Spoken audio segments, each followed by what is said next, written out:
What's up, everybody? Good morning and happy Tuesday. DK Show up on the air on your radio dials 105.1 FM, 790 AM, also available online, sportstalk1051.com.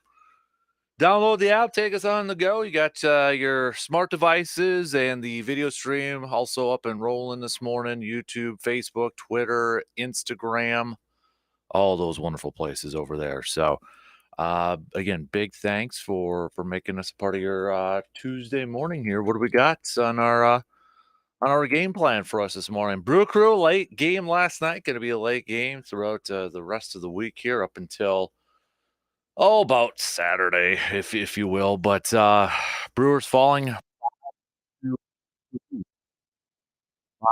5-3. Um, had opportunities, had opportunities in the game last night, but defensive miscues and some base running issues. Carlos Rodriguez making his second career start, still looked a little shaky.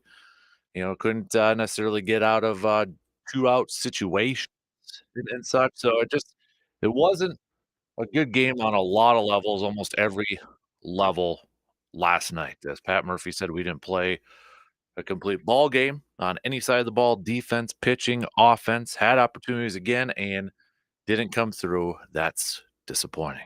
So, but Rodriguez not making it through 5 innings, and you kinda have to wonder, you know, right now, how many more opportunities he's gonna get? Does Aaron Ashby come up or all that other stuff? But he didn't get a lot of help either.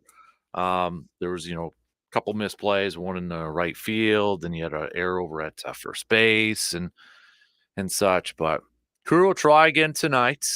Crew will try again tonight. Game 2, Tobias Myers, who has been pitching pretty darn well for the Crew in these last couple of games here. We'll see what he's got in store tonight against the Angels. So we'll revisit last night's game and preview the game coming up tonight. Again, another late one, about 8:40 is going to be first pitch for the Crew.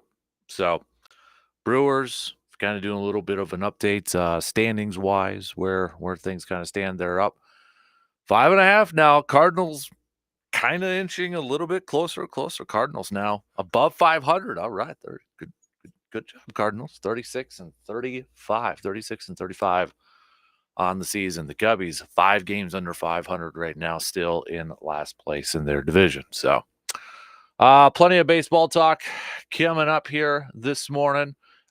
Speaking of baseball, we dropped the first matchup. Got the first matchup out there for the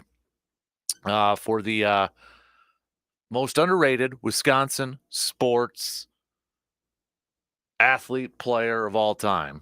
And the first matchup that we dropped on our Facebook pages and Twitter yesterday was a couple Brewers players. And it was Jeremy Burnett's versus BJ Surhoff. So we put up the poll and multiple spots online. And for your vote to count, you got to vote online. But right now, we're going to leave it up for probably a little bit longer this morning here. And I know if you're on Facebook, it says, well, it says like a day and a half or such. I'm going to cut it off earlier because we're not going to let each matchup go for a few days and such. But we kicked it off yesterday. We're going to have a couple more. I originally was going to do just one game a day, but I think we're going to have to do probably about a couple per day. So maybe we'll throw in a Packers one and a Badger one for this Tuesday morning. But the first one up that we dropped yesterday is BJ Surhoff versus Jeremy Burnett. And I'll tell you right now, combined with the Twitter polls and the few Facebook locations that we have it, BJ Surhoff is in the lead, slightly in the lead when you add in everything. For the longest time, Burnett's was actually leading the Twitter poll over there. But once that's kind of changed, at least it was when I checked it earlier. But BJ Surhoff slightly leading right now to move on to the next round in our opening matchup for our bracket, 64 player person bracket, to find out who you think is the most underrated Wisconsin sports athlete of all time. Winner of this one will face the winner between Gorman Thomas and Giovanni Gallardo. Got the complete bracket up on our Facebook pages if you want to take a look at it. So we'll announce a couple more matchups and get the voting started coming up a little bit later on this morning. NBA Finals wise, got a champion. We've got the Boston Celtics as your new NBA champions. Drew Holiday with another championship on his resume. First year for the Boston Celtics, and Drew Holiday picking up another championship. In fact, Drew Holiday is the only player in NBA history to win a championship in his first season with two separate franchises, minimum of 30 minutes per game in the playoffs. So did it with Milwaukee in his first year, did it with Boston, obviously this year. And I had somebody text me last night saying, you know, if Drew Holiday was still with the Bucks, do you think the Bucks win the championship last year? And I don't. And that's not a knock on Drew Holiday or anything like that.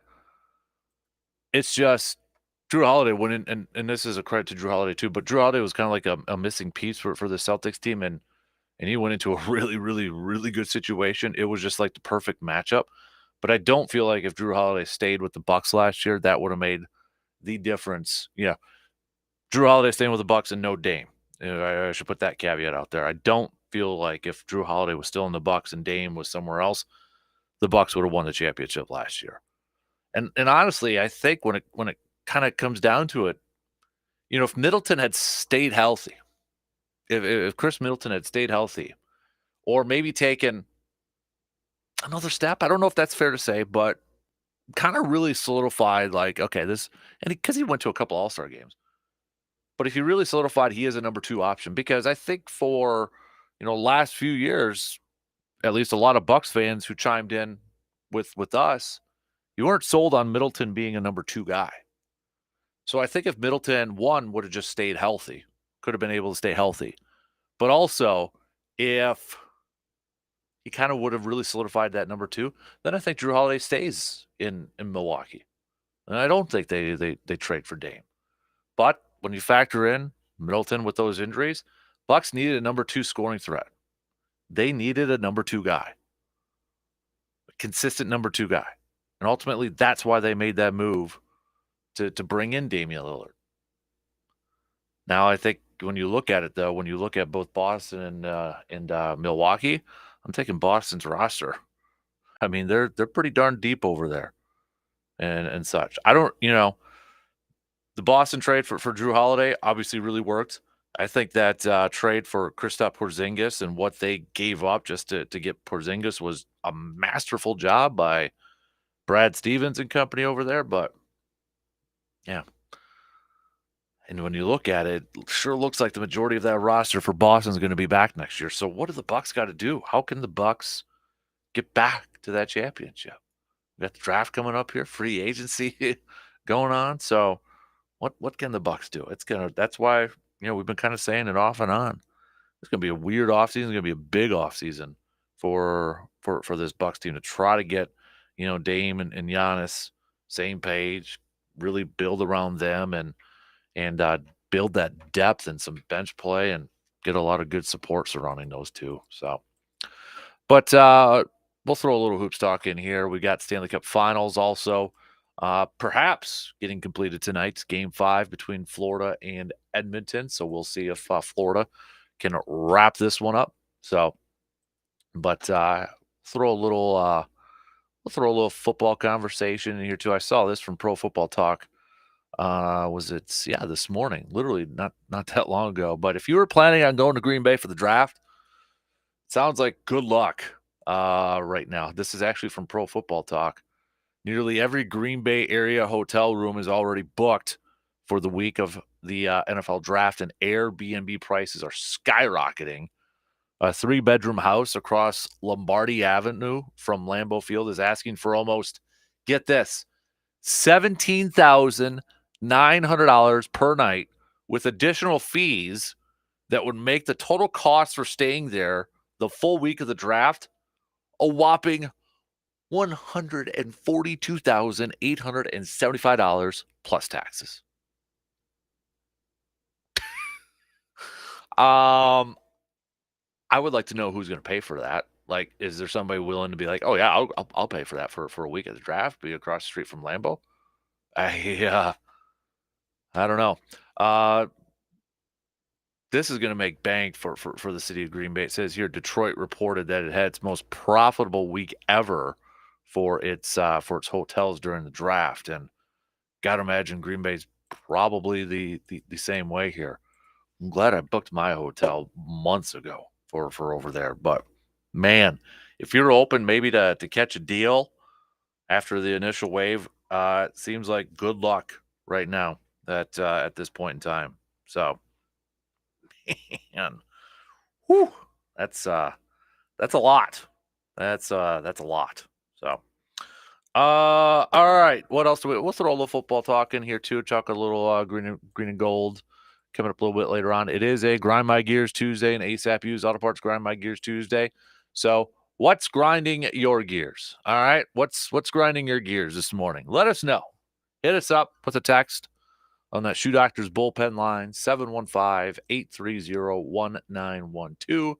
Just make it so that I can say it on the air and all that good stuff over there too. We'll catch up with RJ Cardinal, Badger analyst, the zone in Madison.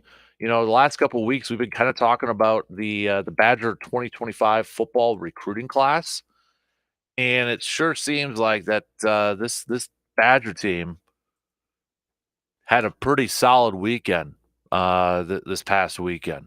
We mentioned it yesterday. T.Y. Hilton's kid joining up with Wisconsin, committing to Wisconsin, Eugene Hilton. But right now, depending on which site you look at, Rivals has the Badgers as the fifth highest ranked recruiting class for the 2025 class. I know we're in 2024, but fifth, only behind Ohio State, Notre Dame, Alabama, and USC.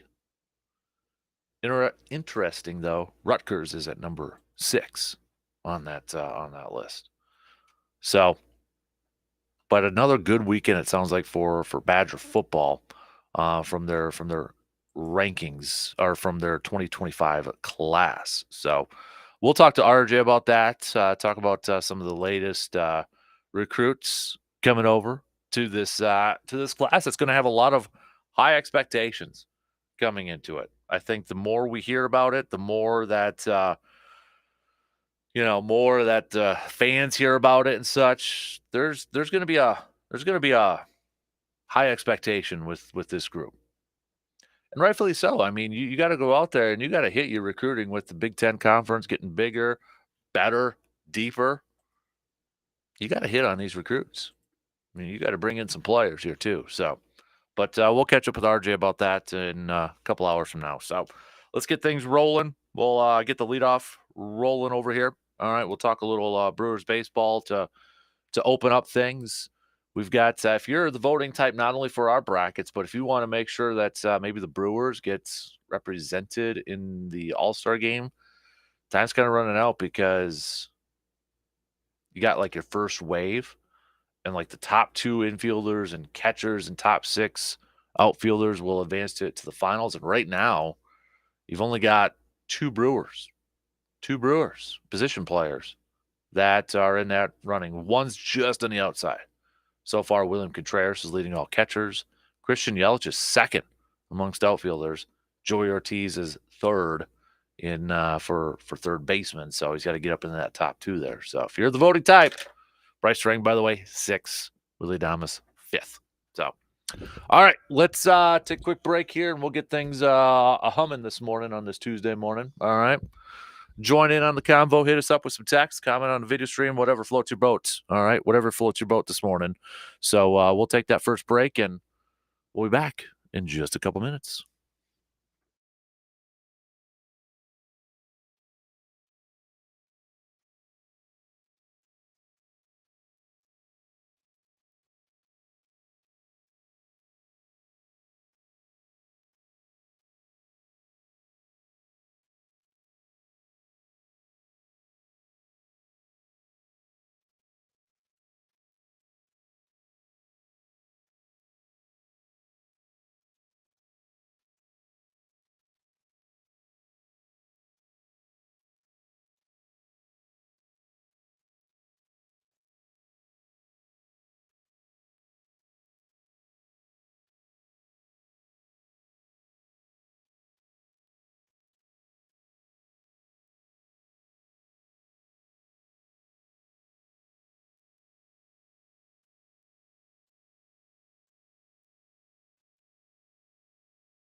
What's on the grills for you this summer? If it's not products from Mike's Star Market on the west side of Eau Claire, then let me tell you, you're doing it wrong. Whether it's their Bloody Mary brats or multiple different flavors of brats from Mike's Star Markets or steaks, high quality steaks over there too. Whatever the case may be, freeze dried candy, they got it all. So this summer, when you're having your backyard barbecues and cookouts and picnics, whatever the case may be, make sure you get, the good stuff from our good friends over at Mike's Star Market on the west side of Eau Claire. Alright, go stop by and, go visit them today. Plus, grab some snack sticks over there too. Their, their jerky, their beef strips, and their snack sticks over there to die for, man. I forgot to also mention too, it is, an Eau Claire Express Tuesday, so Pika Newton's gonna be joining us, about 8 o'clock, shortly after 8 o'clock here this morning. The Express, coming off of, a couple games, a couple losses against, Duluth last night, but they'll be back at Carson Park tonight and for the next couple of nights here taking on the Lacrosse Loggers. So, Pete will be joining us, shortly after 8 o'clock this morning. Alright, speaking of baseball here, Brewers falling last night, game 1 of their series to the Angels, 5 to 3, 5 to 3. Brewers had chances, missed opportunities for the Brewers last night, defensively, offensively, pitching-wise, and such, so it was a game of missed chances, shall we say, that's probably the best way to sum up the game yesterday. But it's also, I would say, a disappointing fairly disappointing game for Carlos Rodriguez because it's his 2nd career starts. I know he's got a young career ahead of him and a long career ahead of him, but a chance to maybe kind of bounce back from his 1st game and really not able to do that yesterday. It wasn't all his fault, wasn't all the issues weren't directly related to the young man, to the pitcher yesterday, but maybe had a chance to really kind of solidify his spot in the rotation for the rest of this season. Or maybe, and I'm probably guilty of this, but you got a young pitcher coming in with his 2nd career start. We kind of got spoiled by Robert Gasser's performance this year, right? I mean, can't think of too many times where you could come in and start as fast as Robert Gasser started his career this year. So, but we'll see what Carlos Rodriguez's future for the rest of the season remains. Will he be sent back down? Will he stay within the rotation? A lot's going to depend on injuries and moves and such. But speaking of injuries, though, too, William Contreras, he did clear concussion protocol, had the night off last night. Pat Murphy said he's going to be fine. That's no surprise. He could take a hit. It looks like he'll be available. He was available to pinch hits or play defense or anything like that yesterday, but the Brewers electing to give him the day off just to kind of rest up that body. So he did clear concussion protocol, which is good, which is good. Big positive note there. So, but now coming up tonight, you've got Tobias Myers, who has been pitching pretty darn well as of late here for the Crew. 3-2 with a 3.76 ERA. His last couple of games here too is kind of, I think, solidified his spot into the rotation. I know there's not a lot of other options to choose from here, but you look at his last 2 games ever since picking up a no decision against the White Sox, where he surrendered 5 earned runs and a no decision. He bounced back with an 8-inning gem against Detroit, giving up just 1 hit, no earned runs. Then Toronto, 6 innings, 3 hits, 1 earned run, back-to-back wins here. So Tobias Myers in his last couple games, he's really displayed some good stuff here. I mean, if you want to just look at his 2 games in June overall, 2-0 with a .64 ERA. Look at his performances in May with 5 games. He was 1-1 with a 5.94 ERA. Started 4 of those 5 games. So got another shot, got another chance for this youngster to go out there and impress and make the Brewers keep him within this rotation. Again, not a ton of experience between these these offensive lineups and these pitching matchups here. Griffin Canning going for the Angels. He is 2-7 this year in 14 games started. And when you look at what he has done recently here for the Angels, first off, right-handed pitcher over there, but he's kind of started off the month of June. Last couple games at least, a little bit slow. He's coming off of, well, 3 straight losses, really. But that June 2nd loss against Seattle, he went 6 2/3 and only gave up 1 earned run, but got charged with the loss. But June 7th, 6 1/3, 3 earned runs, picked up the loss. And then his latest game against the Diamondbacks, he went 6 innings and then gave up 4 earned runs over there, too. So far in June, he's 0-3 with a 3.79 ERA. But May, he had a pretty solid May. He started off the season really crappy. We'll just say what it is. He was bad in the month of April. Finished off with a 1-2 record, 7.13 ERA. But he bounced back nicely in May. May, he had a 2.60 ERA. So nice bounce back performance. He went from 19 earned runs in 5 games in April to just having 8 earned runs in 5 games in the month of May. So he's already at 8 earned runs for the month of June, but half of those coming in just 1 game there too. So, kind of looking at, he's gotten, May was fantastic for him after starting off really bad in April. He's kind of settled down here, it looks like. So, but I think there's opportunities for this Brewers offense to go up there and put up some runs early. Put up some runs early against this guy.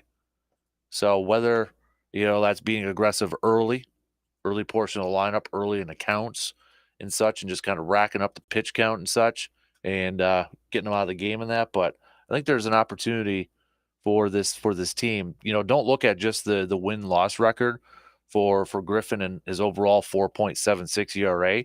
He has been pitching better as of late, but I still think there's a chance for this Brewers team to go out there and put up some runs on the board against him and come away with a Game 2 victory tonight, and then hopefully a series win with Freddie Peralta on the mound tomorrow. So, but Tobias Myers, this I think is another chance, going back to him here for a second. I think this is another chance for Tobias Myers to go out there and keep impressing, build off of what he has done these last 2 games, these last 2 starts. Continue to build off that. Stacking success. We talk about stacking success all the time, right? And he's got an opportunity to do that. And really, the Brewers need that. They would welcome that in a heartbeat. I think if there's anything that Matt Arnold and Pat Murphy would love more in this world besides winning a bunch of ball games, is just to have a stable for once, for a long stretch here, a stable of consistent starting pitching right now, instead of trying to plug some holes here and just kind of hoping for the best. And so far they've won the majority of that, but just having that stable of a consistent starting rotation with this staff right now, and maybe Tobias Myers can be a guy that could be a part of that 5-man rotation. It's another opportunity for him to go out there and do that. Be a welcome sight. No question about it. It would be a big time welcome sight for the Brewers and the staff. So, back to Contreras here for a second. MLB.com had an update on their MVP poll, because we're not halfway through the season yet. We're getting close. But they're updating their MVP poll here. And Contreras at number 4, he did receive 1 first place vote. The 3 that are ahead of him: Ohtani, Number one still, 25 first place votes. Bryce Harper came in at number 2. He had 9 first place votes over there. Marcell Ozuna from the Braves, 6 first place votes, and then Contreras. So, I mean, is his numbers down a little bit from his hot start and May and such? Yeah, I mean, he's cooled off a little bit here. He ain't gonna win MVP this year, but I think he still deserves a little bit more credit because of position he plays. But also, we focus so much on the hitting statistics. Like right here, they talk about just his offensive numbers, and they're great. Don't get me wrong; he's tied for Ohtani with a lead in runs at the time of this, 53. Um, he's in the 97th percentile of hard hit rate, which he's got 54.2%, and his 93.3 miles per hour average exit velocity ranks in the 96th percentile. He leads all NL catchers in putouts and second in assists. But I think the one thing that doesn't get talked enough about William Contreras is how he handles this pitching staff and the amount of different pitchers he has been tasked to work with, especially a lot of youngsters coming up and making their debuts. So the fact that he's had to work with those guys too, yeah, I think that should speak for itself, and that should also give Contreras a little bit more credit over there too. All right, so we are going to wrap up the first voting for our first matchup in our underrated Wisconsin sports athlete of all time. And since it's a couple of Brewers players, we're going to wrap up this first game coming up here in just a few minutes. But if you want time to vote, you're going to have about 5 minutes. You got to go on Facebook, find me on Facebook or Twitter, and quickly vote if you haven't done so yet, or be a part of our Facebook group page over there. But the first matchup, we had BJ Surhoff versus Jeremy Burnitz. All right. And we've kind of been focusing on during their times, when they've been on, in this case, with the Brewers. So when you look at just some generic numbers here with BJ Surhoff, when you look at his time with Milwaukee, which was 9 seasons, with the Brewers, by far spent the most amount of his career with Milwaukee. I shouldn't say by far, because Baltimore, he played 8 years over there in Baltimore and such. But you know, he had a batting average of 274 during his time in Milwaukee. He actually had 291 with Baltimore over there too. But 274 batting average, an on base percentage of a 323, slugged 380, OPS of a 703. Numbers were better in Baltimore, but not bad for Milwaukee, right? Not bad. 57 home runs during his time in Milwaukee. Burnett's 6 years in Milwaukee had a 258 batting average, 362 on base, 506 slugging, and 870 OPS. Home runs, 165. Another player who spent the majority part of his career with the Brewers. So, who gets your vote right now? It's slightly BJ Surhoff. But if you want to bang the table for Mr. Jeremy Burnitz, you've got a few minutes to get your buddies to go vote right now. I just checked Twitter. Surhoff, 51.9%. For the longest time yesterday, Jeremy Burnitz was actually leading the Twitter poll, and Surhoff was leading the Facebook poll. But now it looks like it's Surhoff all across the board here. So here you go, do that. All right. Let's take a quick break. Give you a couple minutes to vote on there, and then we'll announce the next two. All right. Next two games coming up after these quick words.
In the mood to do a little updating in your home or office or man cave, cabin, whatever the case may be, and you want to update some of that flooring in your space, look no further than our good friends, Wisconsin's premier flooring store. That's Carpet City Flooring Center right here in Eau Claire. Best prices, best selection, best value, but the best people over there too.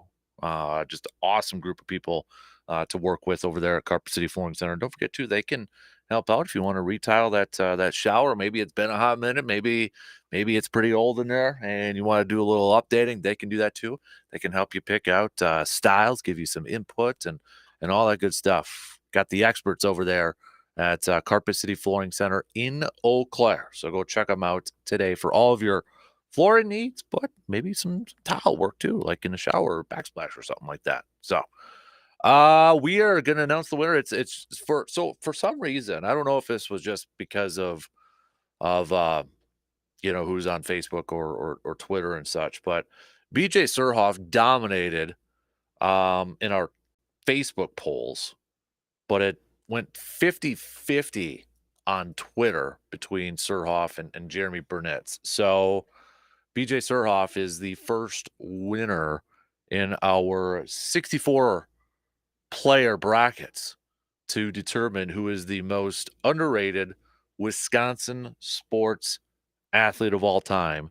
Surhoff is moving on. He will face the winner between Gorman Thomas and Giovanni Gallardo, which will be coming at a later date here. We're gonna do 2 games a day, weekdays here. We're gonna do that. So we got the first one up right now. We're launching the first one. We'll do the next one a little bit later on this morning. But here's matchup number 2. We are going to the Packers region for this one. Lynn Dickey versus John Brockington. That's your next matchup. Go vote. Facebook. Okay. Check it out on the Facebook page, facebook.com / Kasper Sports over there. Twitter at DANKASPER to get your votes in. All right. Lynn Dickey versus John Brockington is matchup number 2. Who will win and move on to face the winner between Tim Harris and Brian Williams over there? So voting is now open for this one. We are going to do, I'll just say Lynn Dickey's out to an early lead, but we'll do probably a Badger one in honor of RJ Cardinal. We'll open up one in the 8 o'clock hour right before we chat with Mr. RJ Cardinal. So we'll do that, but go vote now. Make your voice be heard as we try to finalize once and for all who is the most underrated Wisconsin sports athlete of all time. All right. So if you didn't like the results for the Surhoff and Burnett's one, make sure you spread the word and share it with your friends and make it a little, put it in like a texting thread with your buddies or something like that, a little barstool banter debate amongst your friends and such. So spread it or, share it, spread it around the world and have a little debate amongst your family and friends with this and how it's going too. Not only with us, but see how it goes over here too. So, but Lynn Dickey versus John Brockington. If I had to make a prediction on who I think is going to win, and I know I'm seeing the early results coming through right now, I do think it's going to be Lynn Dickey.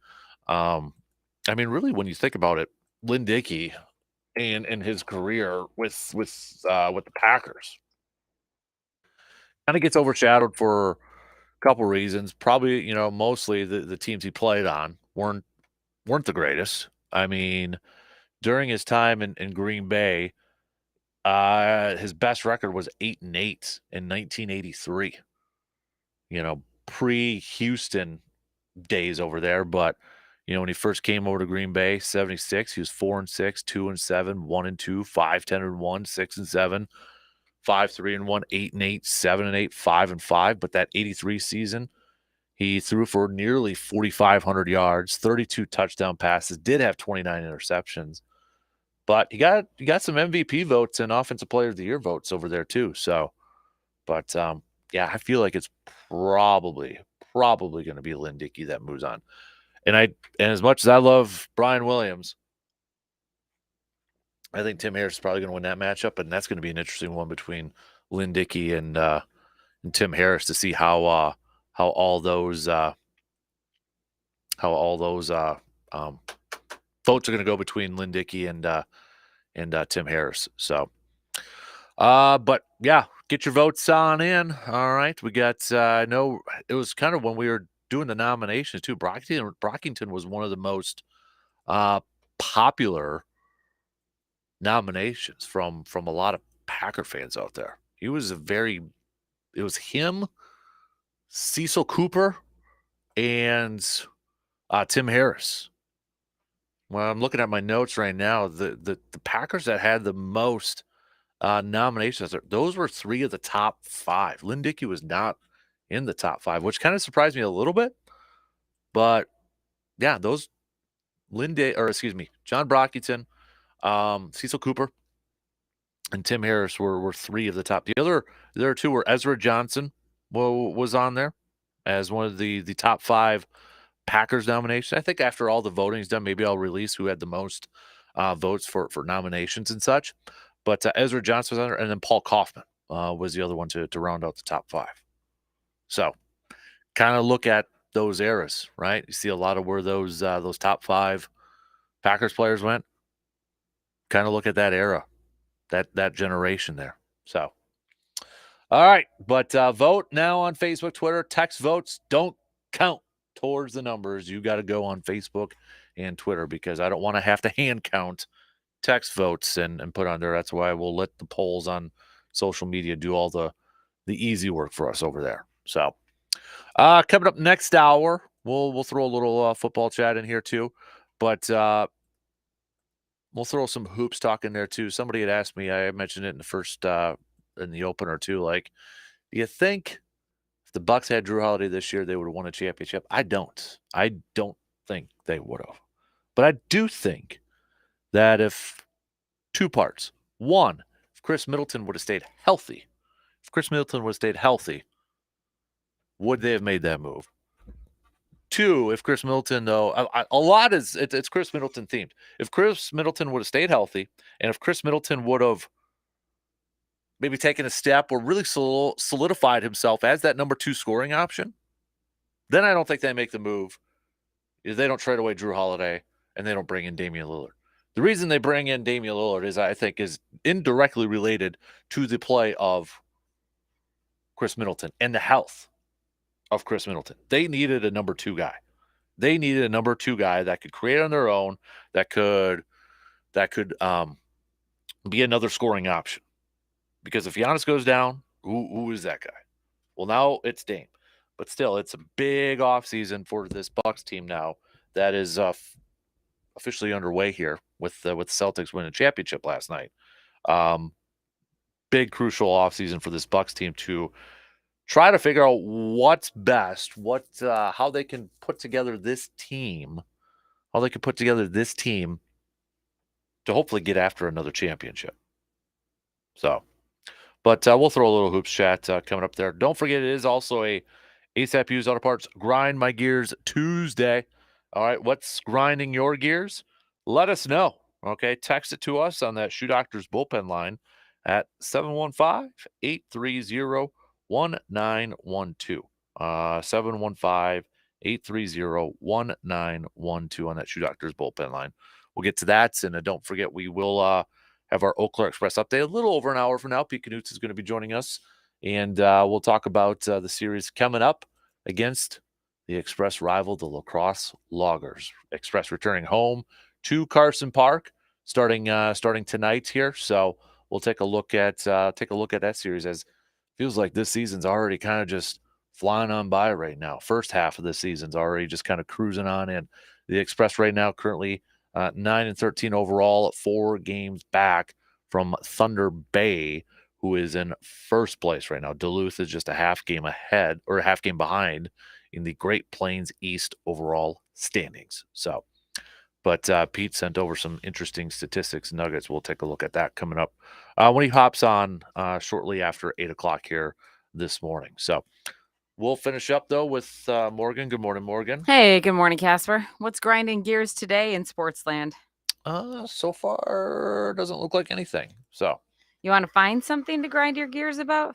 I'd rather not. I'd rather stay positive, but Okay. you What are you know, feeling really positive about right now in sports? What would you say is the top headline for the glass half full? You got a pint of man cave light. It's half full because what's making you feel really up right now? Really positive. I like the Brewers. They're a fun team to watch.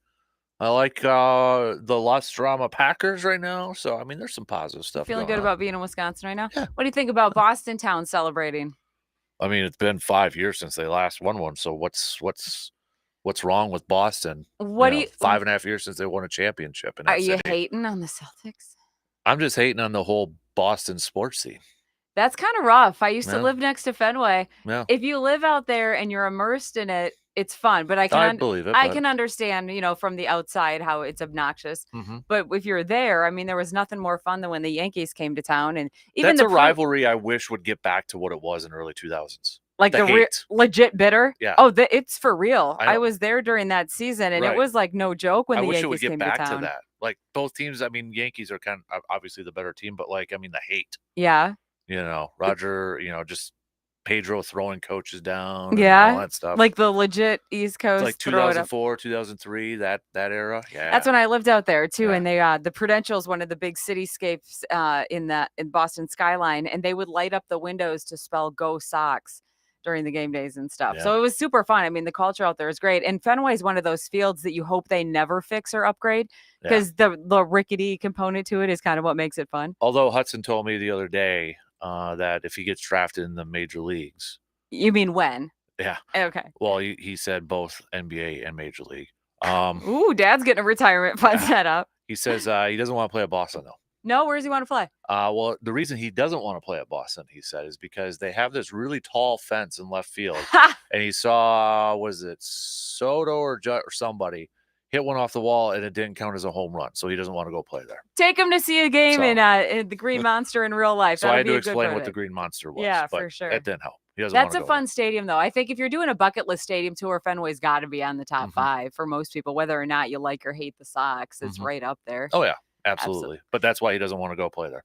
Ah, So if he gets interesting. drafted, he will be sitting out that series against Boston, apparently. So All right, well, good. At least he's got his contract yeah, negotiation started. You know what yep, bullet points you're going to have to sit down and yep, argue for him, right? yep, exactly. So, So what other rivalry do you think needs to be re-inspired to come back? Not just baseball, but any sport. What rivalry is getting weak over the years?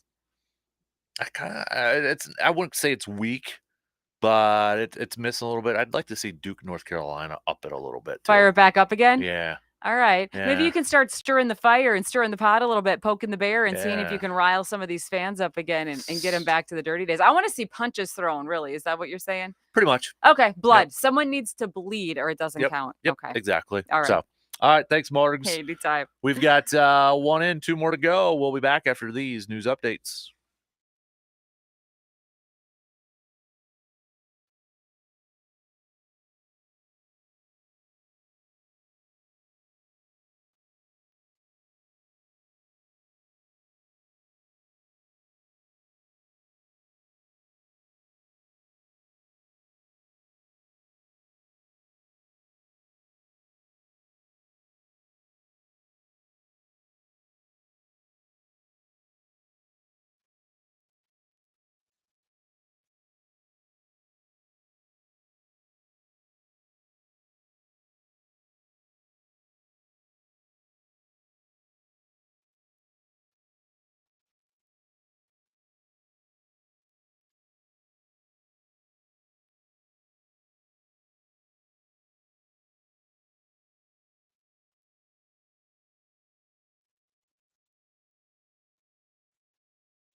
Second hour kicking off on this Tuesday morning. It is a grind my gears Tuesday morning. Let's get some good ones, all right? Hit us up with some text on that Shoe Doctors bullpen line, 715-830-1912. What's grinding your gears? It's an ASAP Used Auto Parts Grind My Gears Tuesday. We're going to get back to some more Brewers talk coming up a little bit later on as well. Game 2 tonight between the Brewers and the Angels. Brewers falling last night 5-3. Tobias Myers will get the start for the Crew tonight. We've got our second matchup for our bracket challenge up there, but trying to figure out who is the most underrated Wisconsin sports athlete of all time. It's Lynn Dickey going up against John Brockington. John Brockington, if you want to do a little bit of his resume, four-time All-Pro, 2 times first-team All-Pro, 2-time second-team All-Pro, 3-time Pro Bowler on their fifth. Do I still have it up? Do I have fourth, excuse me. Fourth all-time in career rushing yards in Packers history. Lynn Dickey, 1983 was that big year for him in Green Bay. Passing touchdown leader in 1983, passing yards leader in 1983. Got some MVP votes in 1983. He is also the fourth in all time in Packers history in passing yards. Behind a couple of Hall of Famers you may have heard of: Brett Favre, Aaron Rodgers, and Bart Starr. For what it's worth, 4, 5, 6, 7, 8, 9, 10, 11. Jordan Love's already 11th on the list. He will pass. Knock on wood that nothing happens. But he will pass a few Packer quarterbacks that he will easily. In fact, he could, in the next couple of years, he'll be just outside top 5. I mean, that's how top heavy this list is for Green Bay over there. So get your votes in now. You got to go to Facebook, check out the Facebook page or on the Twitter poll. I will just say right now, Lynn Dickey is running away with this thing. But if you think John Brockington needs a little bit more love, better go vote and spread the word. All right. Hit me up or go check out those Facebook pages and Twitter pages and get the vote. We are going to have another one. We will drop it next hour. So we're going to have 2 per day, Monday through Friday, 2 per day. We'll put some matchups out there. We're going to do a Badger one right before we get to RJ Cardinal, who's coming up at about 8:25 this morning. So we'll announce that Badger one right before RJ's on, and we'll have RJ make his pick.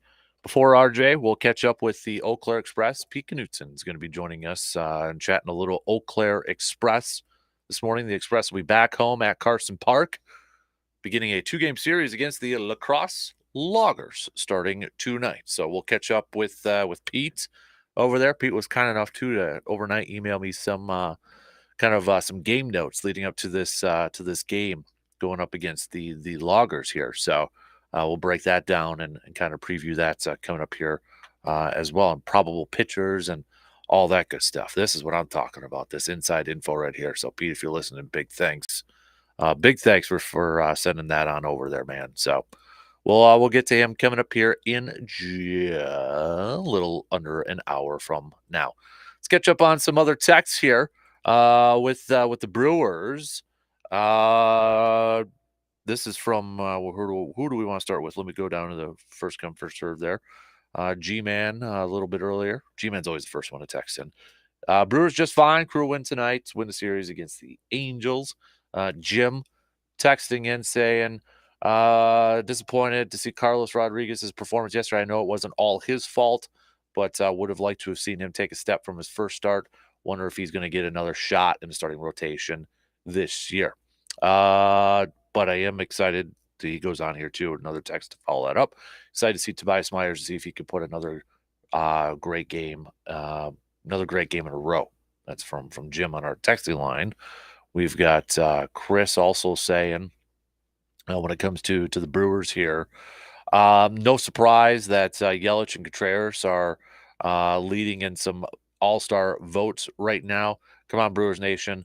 Let's send Joey Ortiz. He deserves to get there as well. Plus, Bryce Terang at 6, ridiculous. Let's go, Brewers Nation, and pump up those ballot boxes.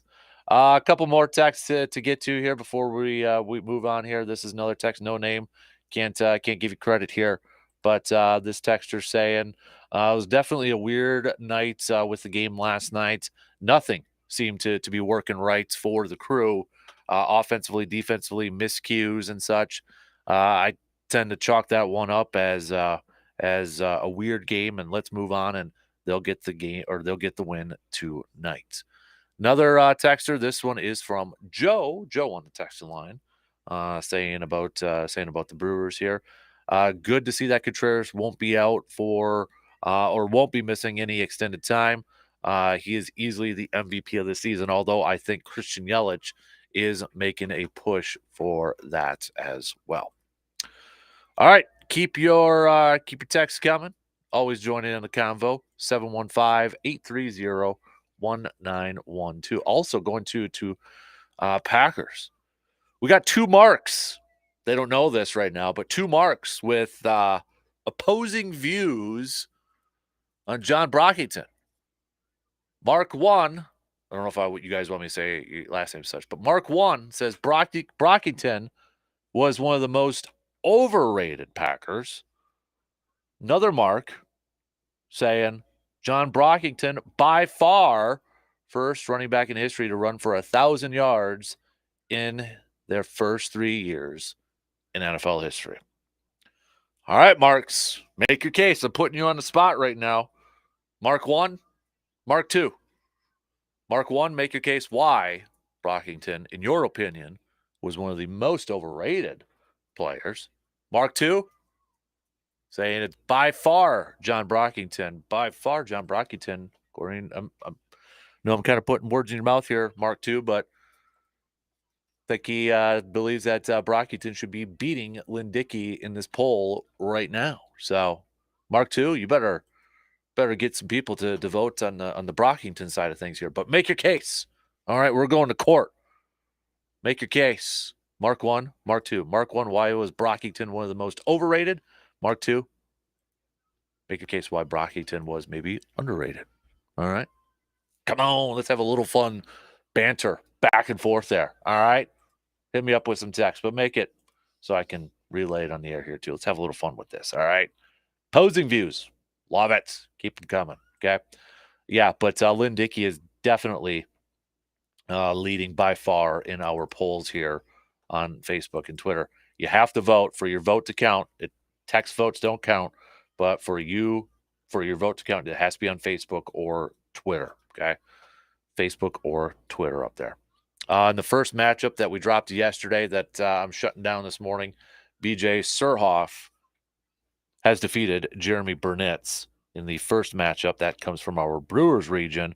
So BJ Surhoff will be moving on. So last night, the Boston Celtics captured their 18th team championship when they defeated the Dallas Mavericks in Game 5 of the NBA Finals. 106 to 88. 106 to 88. Jaylen Brown was named the Finals MVP last night. So it's a record 18th title for the Boston Celtics. They passed their rivals, the Lakers, for the most titles in NBA history. Yeah, I mean, I don't think it's too big of a surprise, right? Now you got the early power rankings out there from some, because that's what we do in sports media now, is that when one season's over with, let's already do our way too early power rankings. Well, on ESPN, if you're wondering, okay, where do they got the Bucks? Number 7. They got the Bucks at number 7. Boston 1, Denver 2, Dallas 3, Minnesota 4, Oklahoma City 5, the Knicks 6, Milwaukee coming in at 7. Why at 7? Well, here's what they have to say. How do the Bucks improve around Dame and Giannis? The Bucks reshaped their team over the past year with a pair of major additions, adding star guard Damian Lillard and Hall of Fame coach Doc Rivers to chase the title with Giannis. Milwaukee will need to reevaluate how to best maximize the team around those three. Rivers has already begun to overhaul his coaching staff, and the Bucks will look for ways this offseason to refresh the role players around their star duo, while working on how Lillard and Giannis can flourish with a full year together under Rivers' guidance. The number 7, and you're way too early. Way too early. Way too early. Power rankings there. So, yeah, I mean, I honestly, I mean, the thing is with the Celtics, it looks like they're going to have the majority of their core back next year unless they want to kind of clean some salary. But I don't see that happening, because why wouldn't you try to run it back with this team that you got and try to win back to back and maybe create a little something here with, Tatum and Brown and Drew Holiday and Kristaps Porzingis and all that. But man, says here, will Boston be able to get Derek White, who has 1 year left on his deal, and Sam Hauser, who has a team option left, committed to long-term deals and remaining part of Boston's core? Sam Hauser, Stevens Point native, Sam Hauser over there, proving to be a nice rotation piece for the champions now. In that game last night, he had 8 points over there too. Ended up averaging 9 points a game this season too for the Boston Celtics. So, but now the offseason kind of gets underway here for the NBA and for Bucks fans and maybe even Timberwolves fans. We're looking at this offseason with a lot of intrigue, some questions surrounding for, Bucks, obviously. How do they build around Giannis and Dame? Will a full year of an offseason work with Doc Rivers be kind of the difference with this team? Will it make a difference over there? What can they do financially, roster movement wise, to build better depth? Are they getting a little too old right now? You got Brooke Lopez, Chris Middleton, who, I mean, you kind of have to, the last couple of years, Middleton's been, how should we say it politely? You kind of like load management him here a little bit. I mean, last year a lot, you couldn't play back-to-back games because you're just trying to get him through the season. But you're kind of strapped with cash and some pieces to be able to move. So what can the Bucks do? What can the Bucks do to improve this roster and take advantage of this roster right now? Because it's not a young core by any means. The window is now. The window is now to win at least one more, maybe a couple more championships. They have to do it right now. But what can they do? That's the main question. Minnesota, it's like, all right, Anthony Edwards, playoffs was kind of his coming out party. Is Cat the answer to be his running mate? What other moves can they make to surround Anthony Edwards and take that next step and maybe be the cream of the crop of the Western Conference? So you got two teams, two of our teams in our area here. Minnesota to the west, Milwaukee southeast. We're kind of in the middle right here, a little closer to the Timberwolves here in Eau Claire. But two teams with championship goals and championship aspirations coming up this upcoming offseason, but big off seasons where they have to answer some questions out there. So, all right, let's take a quick break and we'll talk some football. Joe will be joining us here in just a few minutes. But get those votes in, all right? Get those votes in. John Brockington or Lindicki. Matchup number 2 for the most underrated Wisconsin sports athlete of all time.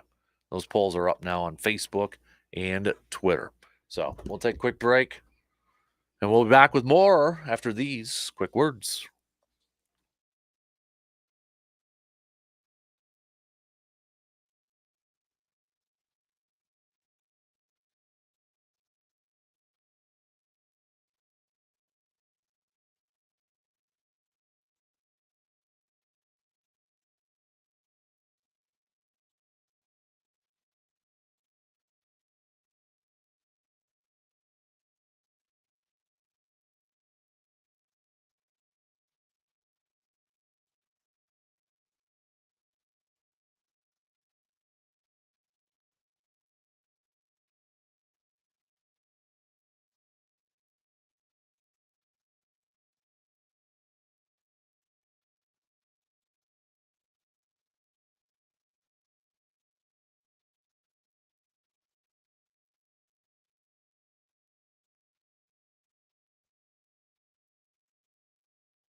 are here. Call 715-443-4440. QC Kinetics, 715-443-4440. That's 715-443-4440.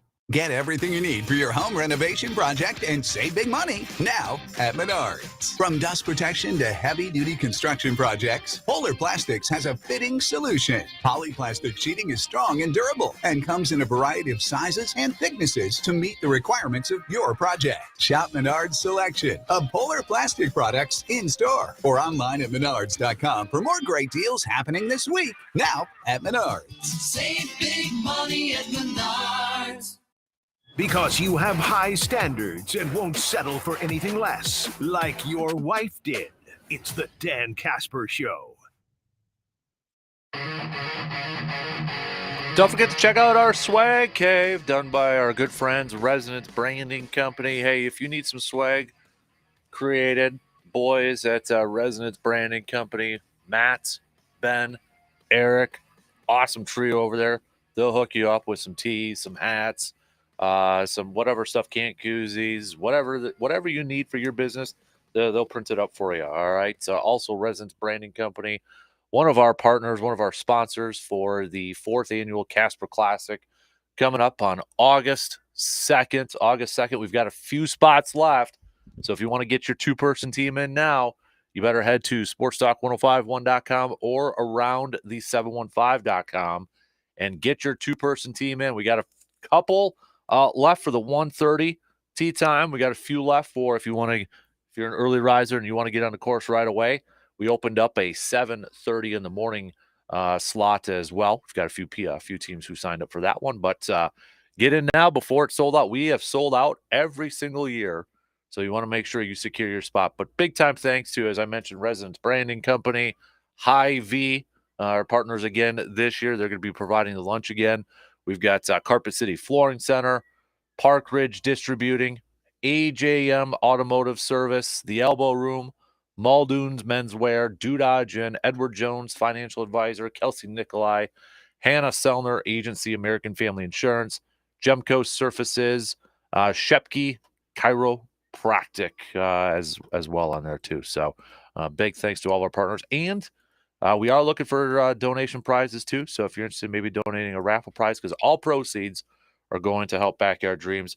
Big thanks. We've got some stuff from the Packers, and it sounds like we're going to be getting some stuff from the Bucks and the Brewers coming up here too. So speaking of the Packers, we've got that poll question up. The second matchup, who is the most underrated Wisconsin sports athlete of all time? Second matchup, Lynn Dickey versus John Brockington.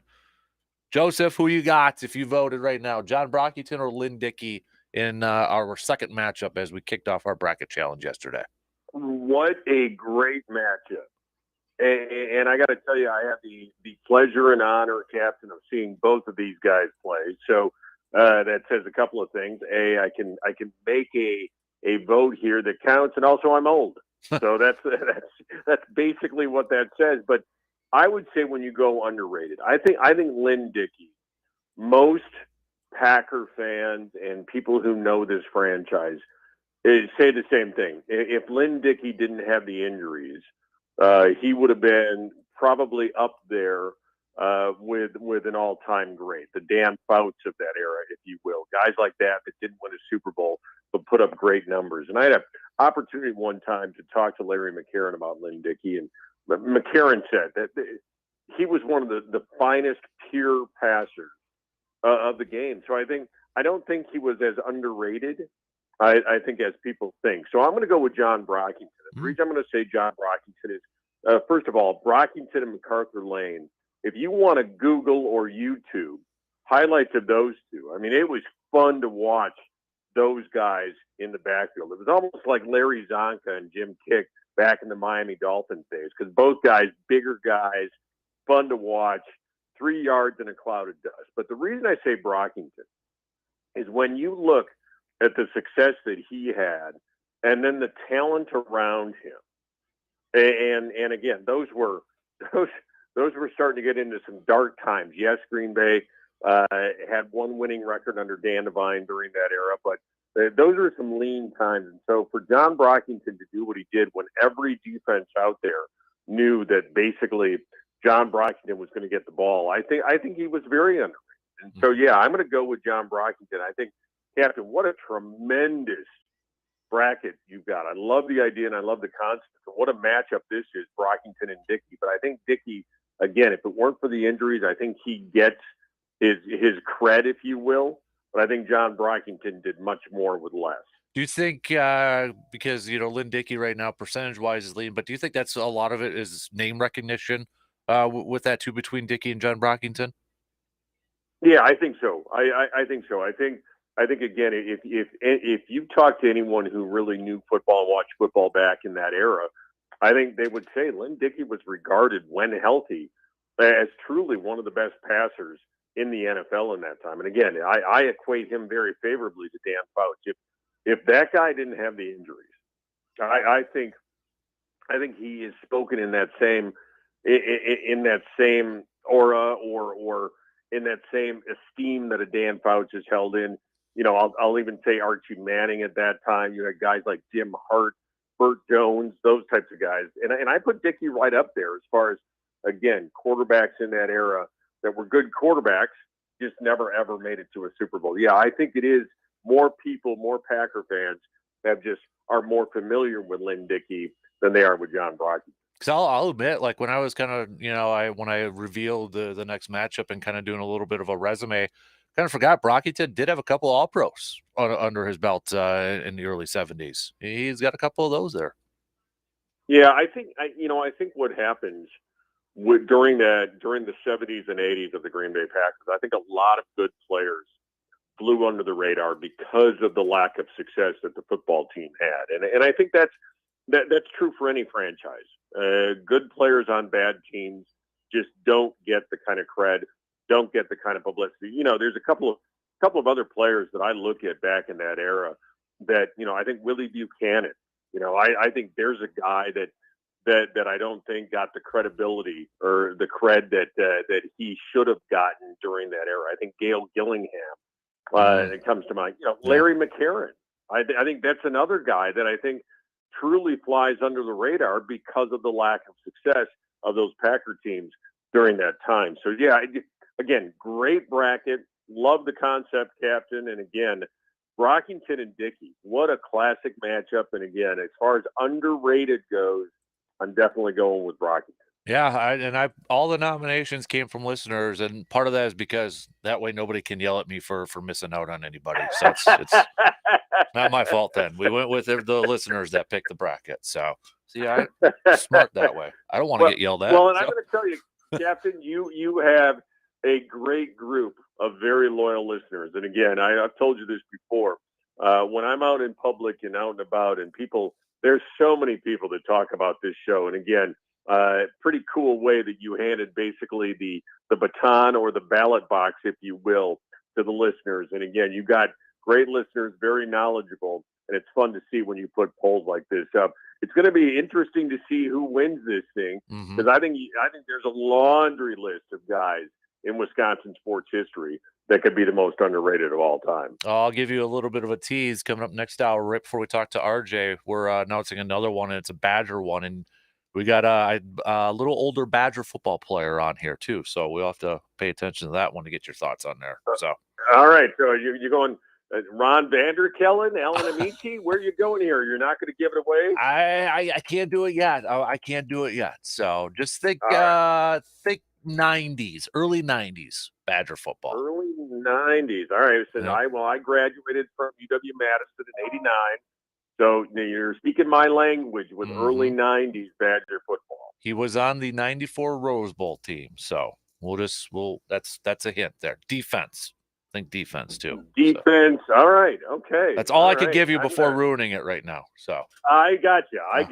And again, like I said, graduated from Madison '89. So yeah, the 90s, that 94 Rose Bowl team.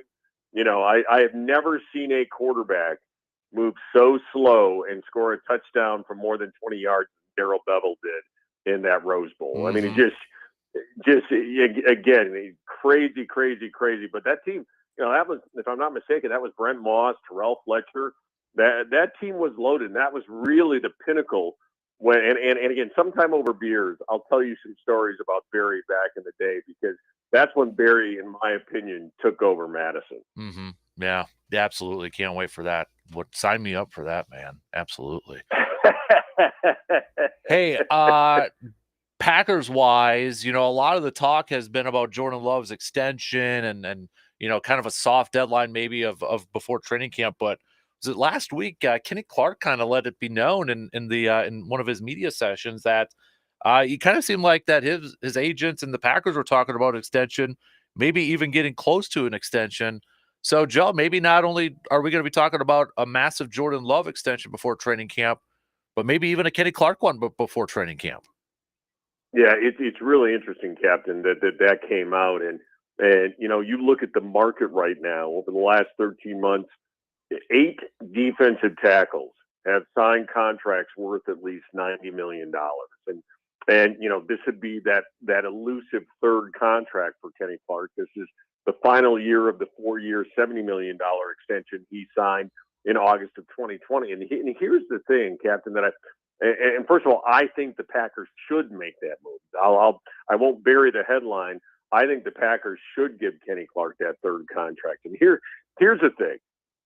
First of all, Clark's only turning 29 this year. And so when he came into the NFL, he was a younger guy coming into the NFL. Secondly, I think that this guy, under this defense now, a scheme with a forefront that's going that as the knows your job, especially in the previous defense with the 3-4 under Joe Barry, the nose was really their job. What was to maintain their job was to hold up the gaps and not create havoc, not penetrate, but basically take double teams and those types of things so linebackers could scrape off and make plays. So even though Kenny Clark's role was minimized in that last defense, he still put up good numbers. And so now you put him in a true forefront where no longer it's gap integrity and your job is to take up space and to create plays for the linebackers. Now it's an attacking defense. And I think Kenny Clark playing that 3-technique defensive tackle, I think he is going to skyrocket as far as the stats. And the glory stats for a defensive lineman are going to be the sacks, obviously. I think Kenny Clark, no question, I thought he did a yeoman's job at nose tackle. But I've always thought coming out that this guy would be much better in a forefront. And so I think Green Bay should give him that elusive third contract. Now, here's the cautionary tale, because the last guy they gave the third contract to was David Bakhtiari. And we all know how that turned out. They gave him the big contract, the highest priced offensive tackle, et cetera, shortly thereafter, boom, tears the knee. So there is a downside. There is a risk to this. But I think Kenny Clark is poised in this defensive scheme to take it to the next level. And right now, and again, the NFL is cyclical. And right now, I think that the NFL is going back. We're going to pay those defensive tackles. We're going to pay those guys. And a lot of defenses are going back to the 4-3 now. The 3-4 was something that I think a lot of defenses went to, but I think they're going to that 4-3. So you're going to see more value put on defensive linemen. Without question, my opinion. And right now, effective right now, Green Bay has $28 million of cap room. Now, when you break down everything that's needed during the season, and again, I credit Ken Ingalls for always breaking this down, the best in the business, in my opinion. It looks like Green Bay will be around $15 million once you get through the season. And so you got Jordan Love extension, you got Kenny Clark extension. I think the Packers can get both done, and I think it's a smart move. And with that salary cap stuff there too, when you have that amount available, do you think that's why Goody is obviously Jordan Love when you want to get done, but also including Kenny Clark into this because they want to take advantage of that cap space that they have available for this year? Yeah, I think so. When you're in a situation, and first of all, several years back, Green Bay, we all know, was in cap hell, and so now that you've dug yourself out of that. And again, Green Bay has always taken care of their own. And so I see Goody getting aggressive. I see, and if I'm Goody, I'm thinking the same thing that I just talked about. this defense, before Kenny Clark plays in this defense, I might want to get that extension done because his price tag may skyrocket because of the defensive loan that he's going to be playing in. So, yeah, it's an interesting situation, good situation for Green Bay to be in. And, of course, this is now all of the other young pieces on offense that this team has. And we talked about, the number one wide receiver. You and I had that conversation a couple of weeks ago. But I think now is the time to make the move, obviously, with Jordan Love. But I think if Jordan Love is I don't want to go 1A and 1B because Love is obviously your first choice of that extension. But I think Kenny Clark is right up there. And I think if you were to say most important Packers this year, I think you'd have to put Kenny Clark in the top 5. That's funny you say that because that was actually going to be one of my next questions. Outside of Jordan Love, is Kenny Clark the next most important player? Or is it Rashawn Gary or Jair or somebody else? Well, and again, it's really interesting. I think you got to put Xavier McKinney in there. I think you put Kenny Clark in there. I think you put Jair in there. I think you put Josh Jacobs in there along with Jordan Love. And I think you truly, just because of the position, have to put whoever mans that left tackle spot because that's Jordan Love's backside, that blind side. So, yeah, I think Kenny Clark arguably top 5 most important because I think again, don't get me wrong. I'm excited to see Rashawn Gary and Preston Smith with their hand in the dirt playing that 4-3 defensive end position. But I think when you've got a situation where you can collapse the pocket from the inside, I think that creates so much pressure and so much consternation from an offensive coordinator that's when this thing really works. And so, again, I'm looking for big things from Kenny Clark. I do put him in the top 5 most important, and I think Green Bay needs to write that check and make that third extension. Jeremy Fowler mentioned over the weekend that the Packers want a cleaner extension work with Jordan Love as compared to what it was with Aaron Rodgers, and we kind of had a little fun with this yesterday. But I think when maybe kind of got overblown out of there. To me, when he says Green Bay wants a cleaner one, I feel like that's just a more typical structured type of contract because Aaron's last contract there, I mean, it was so weird where, dead money actually got larger later on in the contract and such.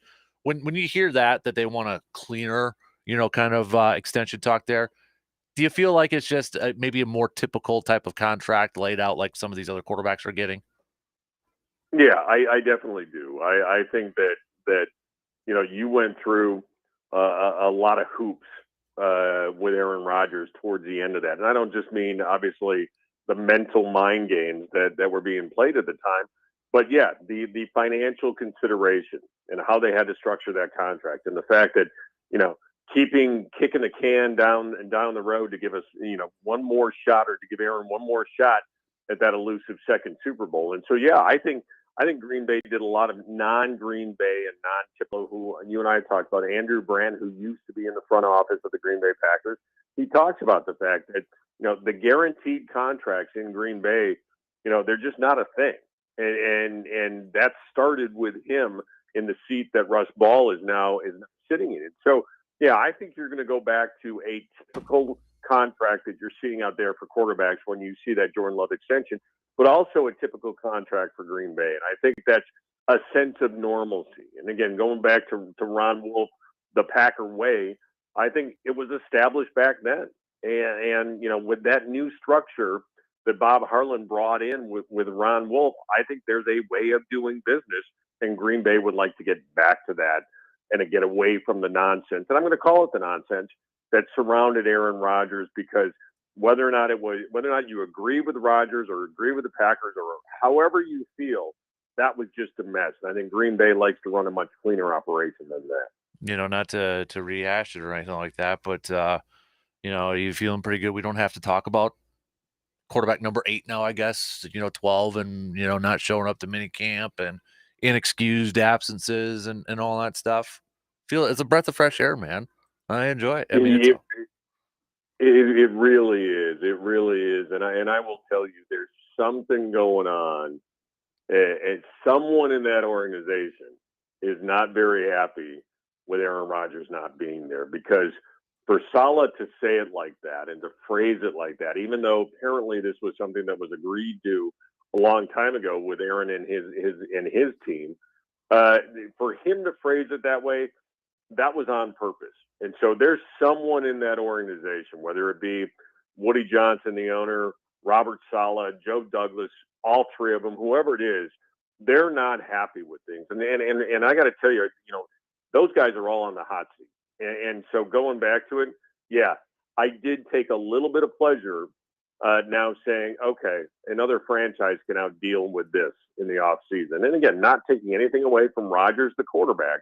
It's just over the last several years, Rodgers, the off-field stuff has just been a big headache for everyone. And yeah, kind of glad that we're done with that. Doesn't it? I mean, wasn't that just a PR mess? Because you have Matt LaFleur, who, Jair Alexander, and given what happened last year, wasn't at mandatory minicamp. Xavier McKinney wasn't there, and Keyshawn Nixon wasn't there. But LaFleur says, hey, you know what? They did a lot of extra stuff in the offseason.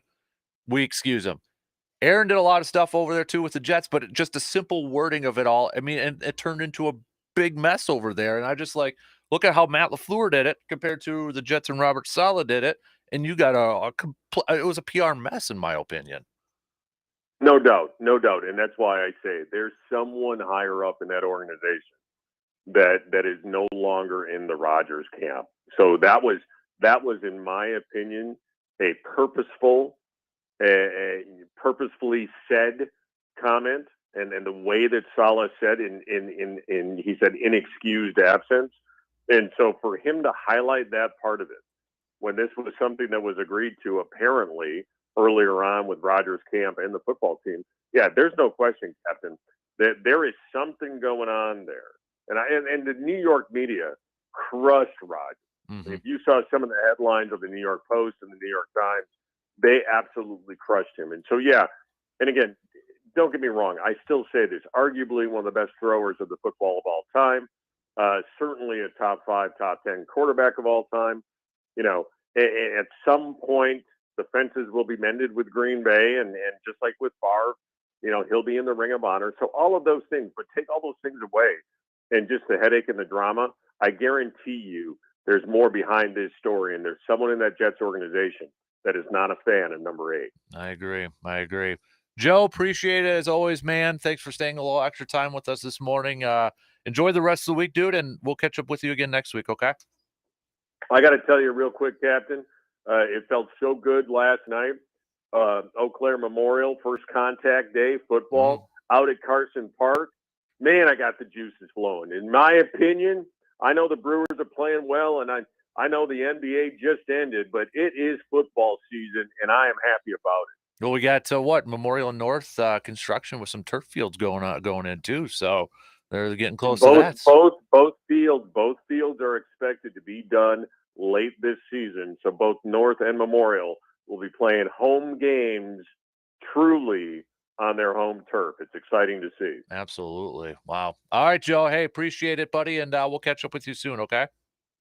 All right, brother. Take care, man. You got it. There you go. Joe DeGuano joining us here this morning. Let's take a quick break as we finish up the second hour. Then we got some Eau Claire Express talk coming up after these words.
You planning to make some road trips this summer now that school's out of session, or maybe you're going to be doing a lot of traveling to get the kiddos to all their games, events, activities, camps, whatever the case may be. You want to make sure your vehicle is ready to hit the road this Wisconsin summer. And we're talking about making sure you're updated on oil changes, making sure you've got a new set of tires, and you can do all that by visiting our good friends ASAP Used Auto Parts in Eau Claire, located on the west side of Eau Claire, just across the street from the Dodge over there. So, or if you are maybe a summer project is you're working on a vehicle or trying to fix it up and such, and you want to save some money on some high quality used auto parts, hey, ASAP Used Auto Parts is your location for that as well. So give them a call, set up an appointment to get your oil changed, to get some tires, or maybe to check out some high quality used auto parts to finish up your project that you are working on. We're going to be catching up with the Eau Claire Express coming up in just a few minutes past the top of the hour here.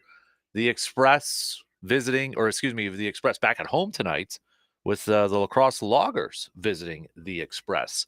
Longtime rivals back and forth. These notes from Pete Knutson, who will be joining us here in a few minutes. The Express 68 and 88, including the playoffs against Lacrosse all time. This game marks the 157th game played between Lacrosse and Eau Claire. The Loggers are the team the Express have played the most in their history. So we'll be chatting some more Express coming up just past 8 o'clock. Then after that, we'll catch up with RJ Cardinal from our sister station, The Zone in Madison. It was a good weekend for the Badger football team with that 2025 recruiting class that has been getting a lot of love, a lot of attention right now, and rightfully so, because the Badgers are picking up some pretty darn good recruits, it looks like. Depending on what recruiting site you look at, I've seen now 5th ranked in 2025. I've seen 7th ranked in 2025. So a lot of attention with this 2025 recruiting class.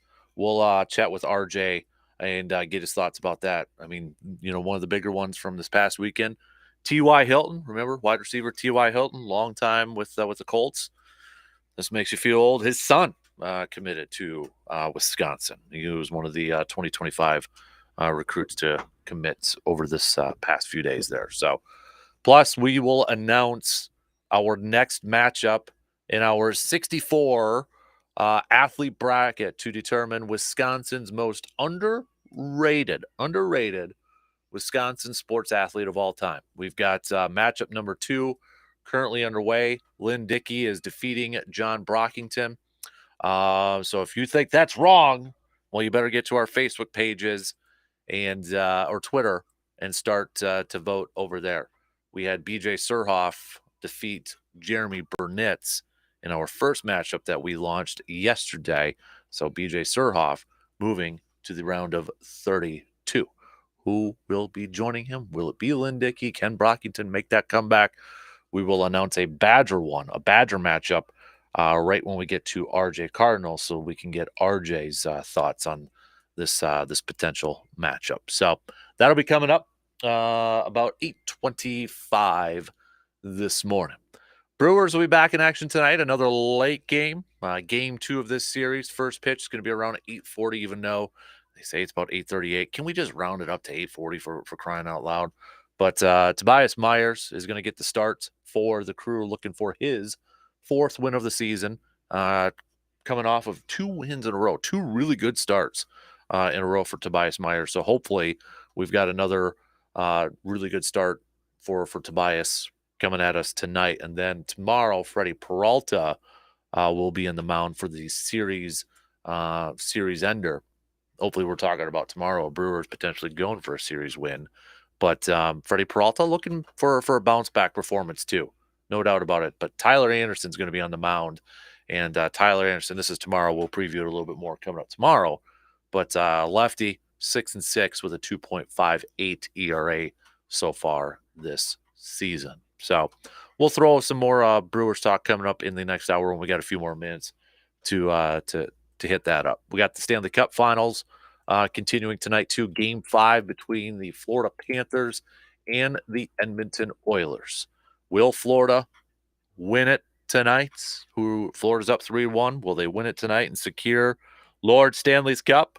Kind of like what Boston did last night in Game 5, getting the win and securing their 18th championship in team history? Or can the Edmonton Oilers try to extend this series and force a Game 6?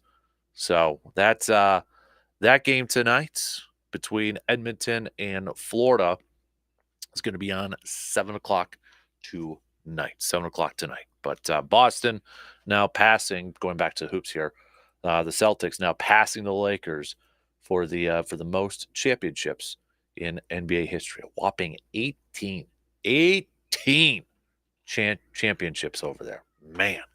And it seems like the Celtics are going to have the majority, if not all, of their main players coming back next year too. So Bucks fans might have to go through Boston again for that championship. So, all right, 2 hours in, we got another one coming up. We're going to kick it off talking some baseball with the Eau Claire Express. Then we'll get to some Badger chat, talk about that 2025 recruiting class for Badger football with Mr. RJ Cardinal. Quick break. We'll be back after these news updates.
All right, here we go. The final hour kicking off on this Tuesday morning of June 18th.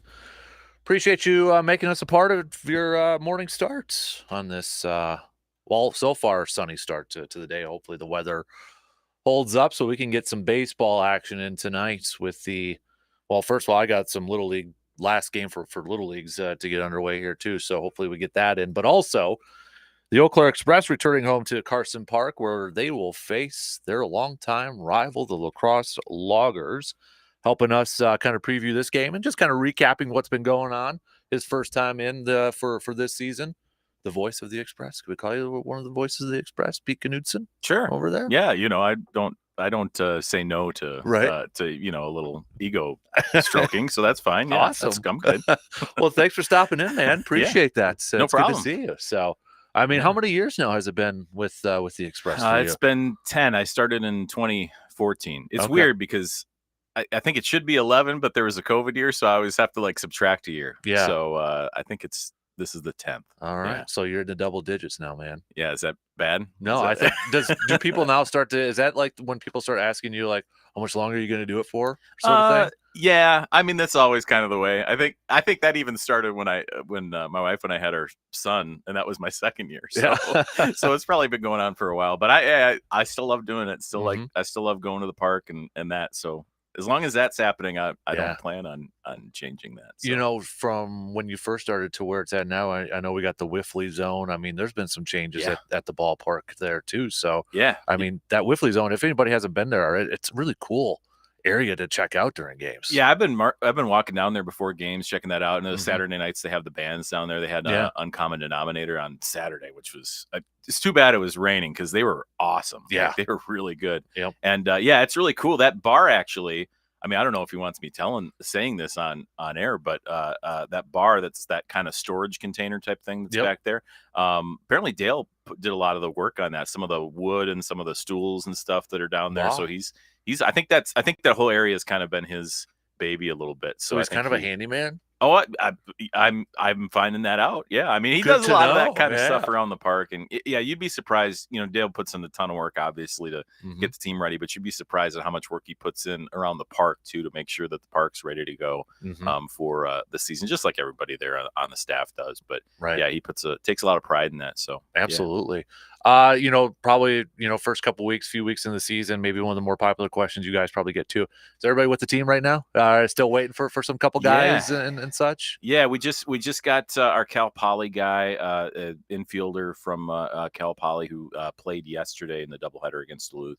And then, one of the starters tonight. I think we're getting 2 pitchers from Stanford. Don't quote me on that, but one of them is starting tonight too. So he and I think he threw about 34 innings this last year for the Cardinal. Okay. So the Stanford and Cal Poly guys are here. So that doesn't mean everybody's here because Right. now that they do the first half and second half contracts, there's probably some guys we'll pick up in the second half because we're going to lose a guy or two in the first half. So we'll get some other guys, sure, but I think the majority of the folks who we knew were coming at the beginning of the year are pretty much here now. So You mentioned pitchers. I think probably that's a welcome one there too, just to get some more arms into that rotation in that pen too. yeah, I think that's the big one, right? I mean, obviously the pitching has been, I say it's been rough. I mean, there's been some guys who've had rough outings, but there's been some guys who've actually had some really good outings too. Mhm. So there's been a lot of kind of feast or famine right now at the pitching spot. And, I mean, how it is, Dan. These guys are 18 to 20, 21. I mean, okay, they have a bad outing on the mound. Like, you're not terribly surprised because that's what happens when you're a Right. college kid, Yeah. right? Like that, those things happen. So, there's still plenty of time. We're what, halfway through the first half. So that's a quarter of the season if I do my crack math there. So there's still plenty of time. So I had a sports media person, I think it was Rob Demosky from ESPN. When I was talking to him one time, he's like, the reason I got into sports was so I don't have to do math. So every time we bring up math, I always think of that quote. he made a over bad the decision two. then because Right, I I feel like know. that's all I ever do is math. Man. It's when you're broadcasting football and you have to figure out how far a punt went. That's right. usually the quick one for me where I go, okay, 25, and then I have to subtract. And I'm like, oh, that's a 45-yard punt. Is it radio? No one knows. No one knows. They Right? can't see it, Right. So, so looking at you got the La Crosse Loggers first time coming up this year, coming to the Carson Park. was reading some of your notes in that too. When you put it, I think everybody kind of knew this was a team that they faced the most. But when Yeah. you put it in perspective, this is the 157th game Yeah. already Yeah. in Which- their history. Which was wild because last year, we played lacrosse in the playoffs. They swept us. We Mhm. forget that real quickly, but Yep. but that was the first time they'd ever met in the playoffs, which is wild in what 18, 19 seasons. So Right. that kind of surprised me as well. But yeah, this has been a great rivalry, and yeah, when lacrosse came to our side of the division after we moved from the Wisconsin East side, Mhm. that kind of up that rivalry and up that kind of being the only team we really played in Wisconsin, right? I mean, with all the Minnesota teams we were playing up until this year, so that's kind of nice to have that. I think they like the rivalry. They get a lot of fans out to games too. I think lacrosse and Eau Claire are very similar, kind of in the way that both teams approach getting fans out and sort of the fan experience too. So it's a very similar kind of approach, which is fun between the two. Absolutely. Have you started to see, I asked this last week, I think it was to Craig or Sammy, now that we're halfway through the first half, some of the personalities come out with these players, because when they come in, like, hey, welcome, you're on the same team, kind of that. Have you started to see that kind of come out a little bit more now? Yeah, I mean, it's weird because this is the second year that I haven't traveled because I'm just doing the TV broadcast and that kind of thing. But when I used to travel and do all that, I'd have a much better idea of personalities because like who the guy was. It was calling for a movie on the bus, or you turn the volume up, or playing games and that kind of thing, which is usually when you can see that. So I don't see it as much, but there's definitely some of that. I think like obviously travel helps, but like the rain delays help as well, right? Like you get to kind of go down there and talk to some of the guys. I like Reggie Bussey. He's a lot of fun. I was chatting with Dylan O'Connell the other night during the rain delay on Saturday, and everybody seems happy and good and stuff. I know the record hasn't really shown that, but it seems like a fun group. So that's at least a positive thing, and that'll continue to come out. Absolutely. Right? And you mentioned a couple names there too. I mean, there's one thing with this team; they like to score some runs and hit some home runs. It seems like this year too. Yeah. Runs and home runs have not been a problem. Yeah, offense has not really been a problem. I think we're scoring just a little under 7 runs a game right now, which should win you a lot of games. Unfortunately, it hasn't yet. But again, you want to talk about lacrosse? Use lacrosse as an example. They went 13-21, I think, in the first half last year. They were the worst team in the Great Plains East, and then turned it around. And I forget what their record was in the second half, but they won the second half, got to the Great Plains Championship. So there's, like I say, there's definitely a turnaround that can happen here, and all they got to do is just start chalking up some wins now to kind of gain some confidence. And I mean, they're only 4 games back too. Like this first half is not over yet. Thunder Bay's kind of come back a little bit, so there's there's an opportunity if they go on a little streak here. What's it been like too, as a broadcaster, see some new teams coming in? We just got done with the Wausau Woodchucks. Yeah. We had Badlands a little bit earlier, Madison to open up the season. Kind of a new taste to see these new teams. Yeah, I mean it's fun. I think it's fun for all of us who are here all the time, right? I think for the players, it's okay, it's a new team, right? Like I think we take for granted sometimes, like you go up to Duluth to Wade Stadium and you go, okay, this is Wade Stadium again. I've been here a ton, but for all the players, this is new. It's all new to them. So, a new team is a new team, but that, it's been kind of cool seeing the new uniforms. You get to meet new coaches. The league has me going down after games to record post-game interviews for some of the stuff. So I have to, I get to meet all the coaches, the new coaches as well. So overall, it's been nice. And I mean, any kind of thing, I think it's more for the fans, right? And for like staff and people like that. And for people in sports media too. That's kind of a fun thing to see different people there. I think it's less so for the players, but who knows? But I mean, lacrosse, Duluth, right? Over the last few years, that's been a pretty good rivalry. Sometimes it gets real chippy down there. So I don't, again, it's all new players, but I think the closeness of the rivalry, we could see some fireworks tonight. So you mentioned, you're on TV and such. Was that kind of an adjustment, to go from full-time radio and TV and such for you? Yeah, I mean, well, the adjustment's been nice. I mean, I can't really complain about the grind as much because I don't go on the road anymore. Yeah. So, but yeah, I mean, we have to go and record pregame stuff and postgame stuff more so than I had to kind of when I was doing the radio side. So, so there's just a different kind of prep that you have to do for it. But now that we're on ESPN Plus and we're, we've got a pretty good HD 4 camera, pretty solid setup. We got a great producer who runs stuff. He helps me out with stuff we do at Stout as well. So he's great, and it's a good crew to work with. There's more work to it, but it's fun work to do, and we got a really good crew that puts it together. So yeah, it's enjoyable. I mean, it's doing TV instead of radio, so I don't have to call every pitch, and I get to throw a little more. Maybe I have to do more research. I don't know. Oh, what well, that you do a means, good yeah. job with these notes that you sent on over, man. That's Well, I have to have something to talk about, Dan. So that's why it's all about preparation, I guess. right. Yeah. I like it. So you got the probable pitchers for tonight, as you mentioned, Ryan from Stanford, 19-year-old's going to be. I mean, he's a freshman too, so Yeah. he's But, young gun coming up. And that's one of the things. A lot of times when you get freshmen, especially from big schools, from D1 schools, a lot of times they come in, especially as pitchers, and maybe they've thrown 5 innings, 6 innings. They just haven't thrown a lot. So which is good because they can throw a lot for the Express. But he's a guy who got 34 innings for Stanford, which is a team that last year was in the College World Series. So that's a pretty good tip of the hat. And Dale's relationship with Stanford is that they kind of send their best usually here to Eau Claire. We get kind of the cream of the crop from Stanford, so that's pretty fun. And the fun thing about Stanford too, our host family for some of the Stanford kids, their son was an Eau Claire Memorial grad. He plays as a goalie for Stanford's men's soccer team, so they kind of get to host the Stanford kids, and that's kind of a cool connection too. So it's all pretty sweet, and I'm excited for him. I hope he lives up to the billing. Absolutely. Yeah. So for tonight's game, it is Country Night, sponsored by our sister station Wax 104.5. Then you got Top Gun night tomorrow. I'm excited for that, man. I got to imagine, get the aviators out. Yeah. If I didn't have this prescription, I could probably pull that off better. Danger Zone's got to be playing, I think, nonstop over there. Is it Kenny Loggins? Yeah. I'm just, how many times can you say goose in a broadcast? That's the real. Yeah. That's what we should do. I should just come up with a list of lines and see if I can work them in. Absolutely. So you got to go. I'll admit, I have not seen the second one yet. Yeah, the second one was great. Everybody tells me that, but I have not seen the second one. I mean, it was nominated for Best Picture, wasn't it? I know, yeah. It's just it was solid. Like I'm afraid because I love the first one. I think so much. I think you'll like it. Nostalgia is great, but it was well done. It was well done. So should have like a Tom Cruise lookalike here too. Yeah, we could get that going. Yeah. That would work for us. Let's go. Right? Exactly. Put some jackets on, and any way I can put a bomber jacket on or something like that. Absolutely. Yeah. So, so you mentioned you don't go on the road or travel with the team. You're with on TV and such. But what is it about broadcasting at Carson Park that maybe still gives you like some of the goosebumps, some of the chills, or anything like that? Well, is it nostalgia. Yeah, the nostalgia is there. I mean, the view is so that's you go on the road when you're traveling, you see all the other ballparks and the views. Most of the time, you're looking behind. You're under everything, so you're behind a net, which is fine. But the view is the best. It's not even close. The view that we have there is awesome, and I mean, the people are great, right? Like I say, the people I work with are great. The nostalgia is great.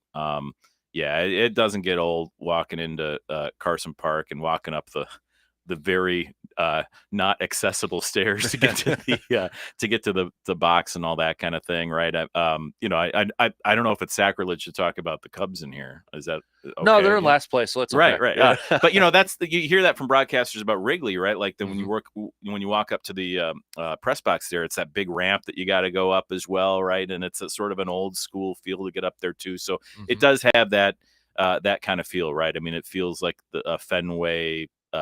Wrigley of the Northwoods League, and there's a lot of places like that, Whitterfield and Rapids, that's kind of that way, Wade and in Duluth. So there's all that old school, but it doesn't get any better. Usually that when other broadcasters come in and they come up there, they're like, "Oh my God, this is great! This view is awesome!" I'm like, yeah, it's pretty sweet. Yeah, right. Yeah.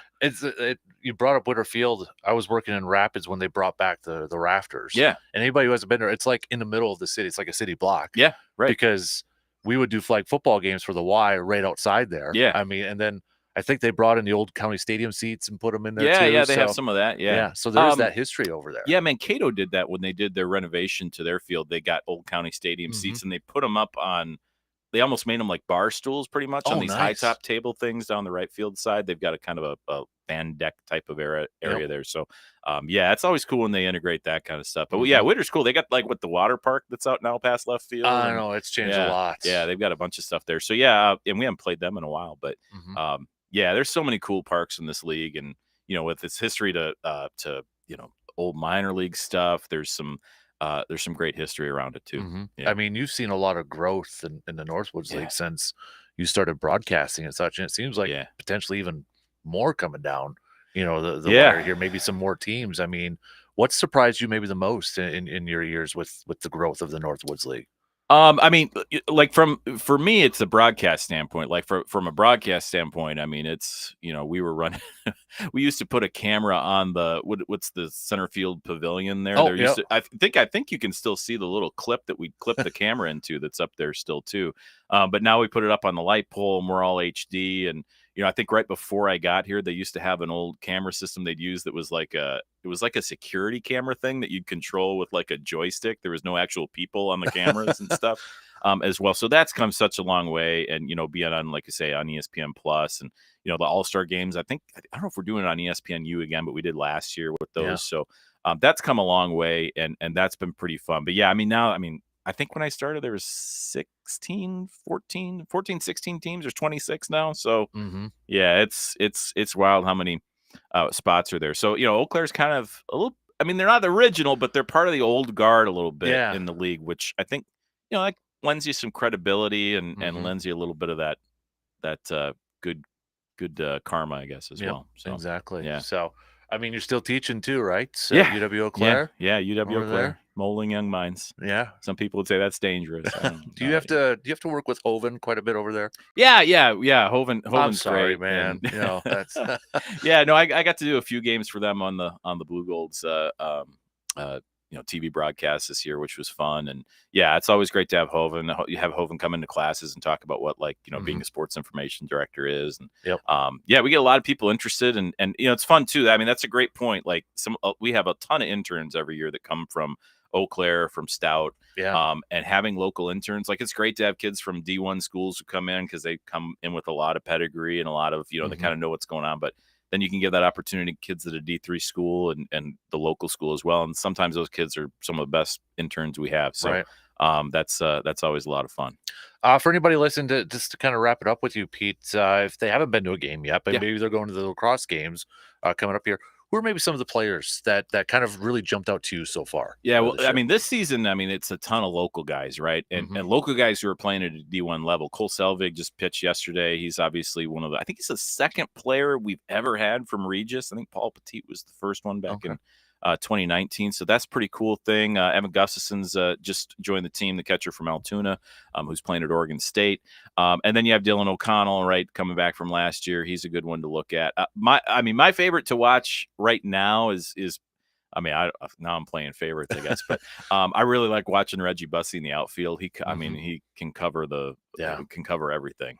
He's got really great defensive speed, right? It's one thing to have speed on the bases, but it's another to get a good break on a ball and Mhm. cover a lot. So he's a lot of fun to watch there. Owen Washburn's a solid kid too. One of the guys we have there from Texas Tech this year. So there's a lot of really good guys and a lot of local guys, Gabe Richardson, Reagan Pino, right? There's just the Mhm. list goes on and on of Big Rivers guys who are playing Mhm. on this team, which is pretty cool. And I think a testament to Dale, right? Like he gets to work with so many of these kids when they're younger now. So if they're going Yeah. to a D1 school and they need something to do in the summer to get better, all right, you're coming to play for the Express. So Yep. that's a pretty cool thing. So our PA announcer does a great job kind of giving you a little nod to say, hey, this guy's from Eau Claire when he announces everybody at the beginning. So, get there early enough to pay attention to that. And then Yep. you can kind of know who your local kids are and the fun guys to watch too. Exactly. Yeah. So, quick texter over here says, Pete, always enjoy listening to you and watching you on the tube. Keep up the good work. So, So I'm happy they enjoy watching me because because now I have to do things like put on makeup and, right?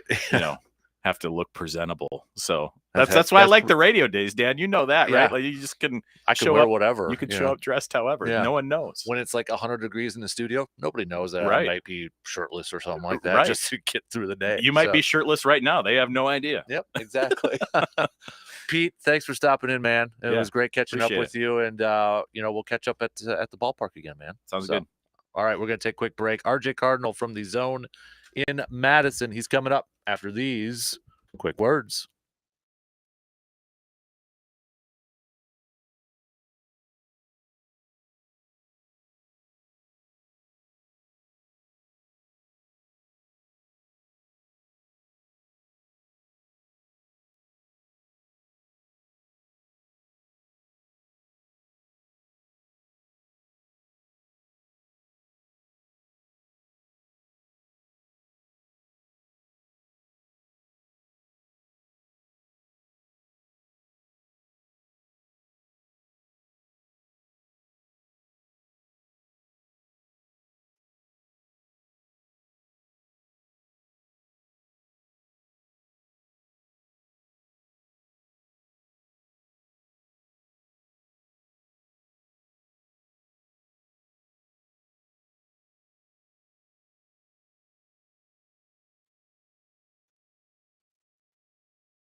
Is important, and it can affect your case's outcome. If you want your case to be taken seriously, you need lawyers who are taken seriously. They've had your back for 50 years, and they've got your back now. Bygoff and Rohde. Serious injuries need serious lawyers. Call 800-607-3030 or online at bygoff.com. Not only can you listen to your favorite radio show in the world, but now you can watch why everyone says Dan has a face for radio. Watch the Dan Kasper Show live on Facebook, Twitter, and YouTube. Weekday mornings from 6 to 9. Big thanks to Pete Knutson, broadcaster for the Eau Claire Express, for visiting us here for a little bit. If you missed any portion of that conversation, we'll have it up on the latest episode of the All Aboard the Eau Claire Express podcast, available wherever you listen to your podcasts. We'll have to get the mobile man cave back over to an Express game coming up here too. I want to give a big shout out to our partners for the mobile man cave. That's Toyson Ford, Carpet City Flooring Center, Woods and Water Realty, and the Elbow Room. Let's bring in Mr. RJ Cardinal this morning. So, RJ, we got the bracket put together for our most underrated Wisconsin sports athlete of all time. We got the Badger region, and I'm going to announce the next matchup here, and it's our first Badger one. And I want you, RJ, live to vote who you would pick between this matchup. Are you ready? Putting you on the spot right away. Good morning, by the way, bud. So, Kirk Penny versus one of your nominations, I believe, Pete Monty.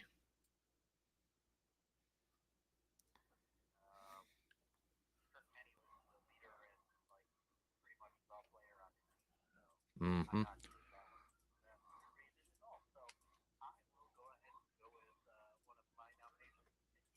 All right, so there's the first votes. We're gonna have that up and put it up on our polling here in a little bit, but that's going to be the third overall matchup over here too. So, yeah, we had interesting lists on the Badger one coming up here. Mixture of some hockey and mostly football and basketball on there too. So interested to see how that one kind of plays out.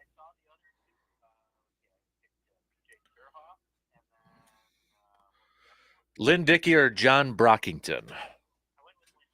Mm-hmm.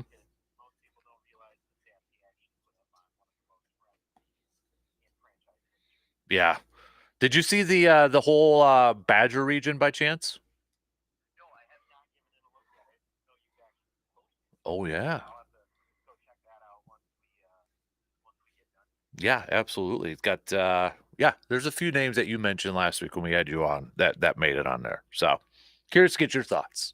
Make a prediction. Let me know who you think's gonna come through. So all right. Hey, I feel like the last couple weeks, RJ, we've been talking about this 2025 recruiting class for Badger football, and it sounds like they had another really good weekend this past weekend. I know if this doesn't make you feel old, T.Y. Hilton's kid now is coming to play for Wisconsin. I don't know why, but that one like hit me hard. Like T.Y. Hilton's got a kid that's coming to play college ball now. I felt like he was just a rookie a few years ago.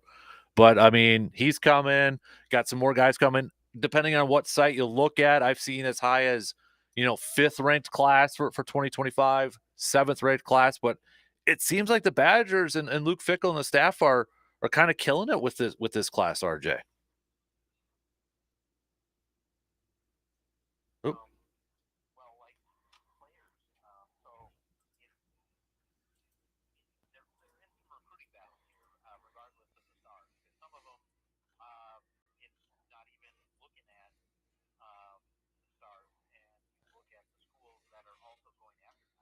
Mm-hmm.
Yeah.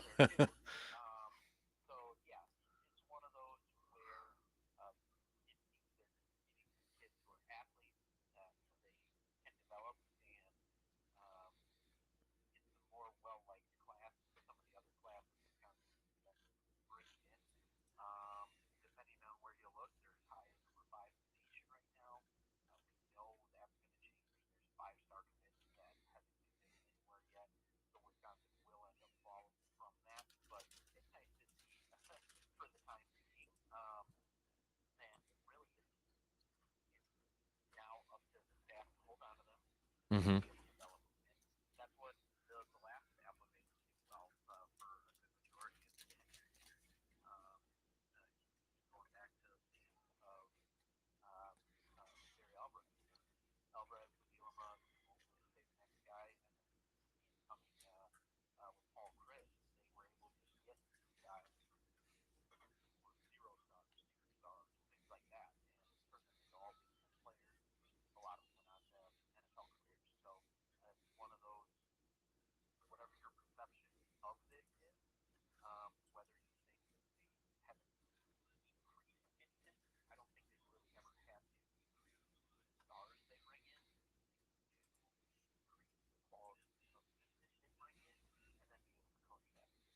hmm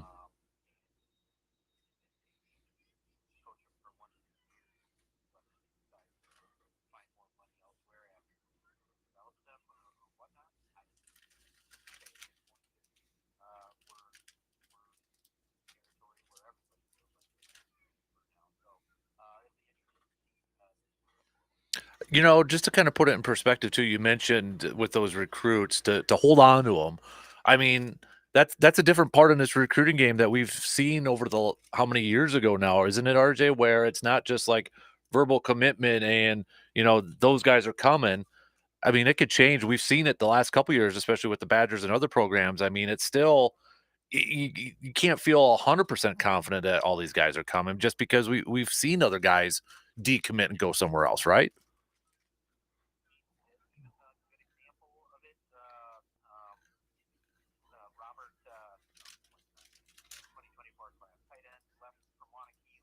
Yeah.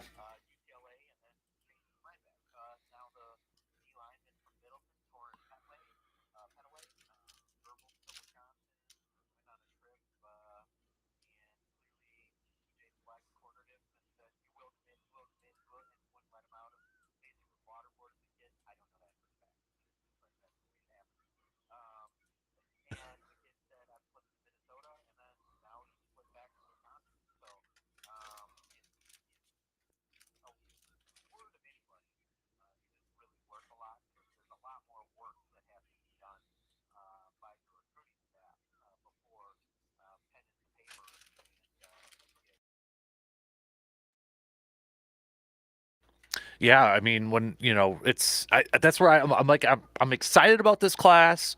You read all this positive stuff, but like there's that part of me too that I'm just like, yeah, but yeah, but are those guys gonna be able to stay over there? I don't know.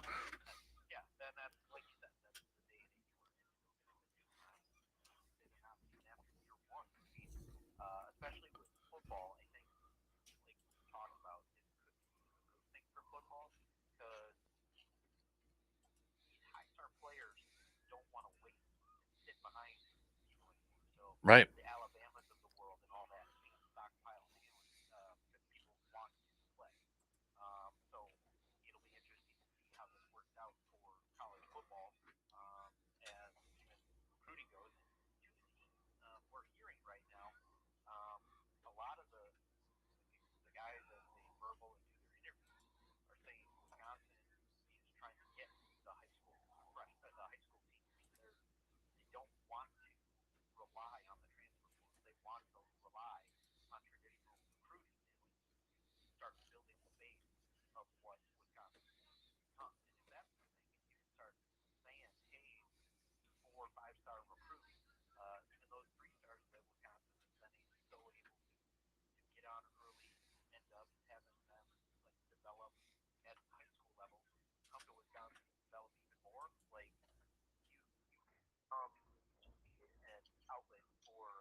And, with that too, as you mentioned, guys are going to be looking to play, early on or right away.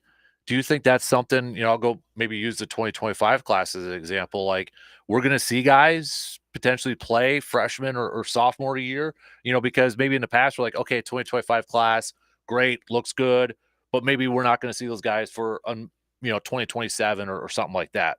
Do you think potentially maybe we're going to see some of those guys play earlier than maybe what they would have, say, 10 years ago?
So we're in the middle of June, RJ. What are a lot of the guys doing right now that are currently on this team? Are they, when do they start kind of practice back up and that sort of stuff? Or what's kind of the timeline now for this football team?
Yeah, and even basketball, I saw what was it yesterday? It was reported too that they're going to open up their series or season against Holy Cross. It sounds like.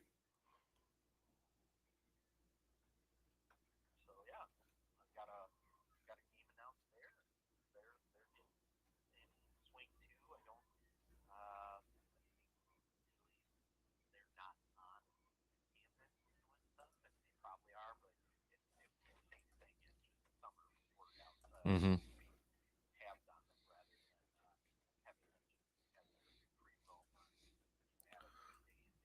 Yeah. Yeah, I think I saw the this might have been a few days ago, maybe even a week ago. Badger basketball Twitter account like posted photos and videos of like Freetag and Jack Robinson, packing up and heading over to Madison and such. So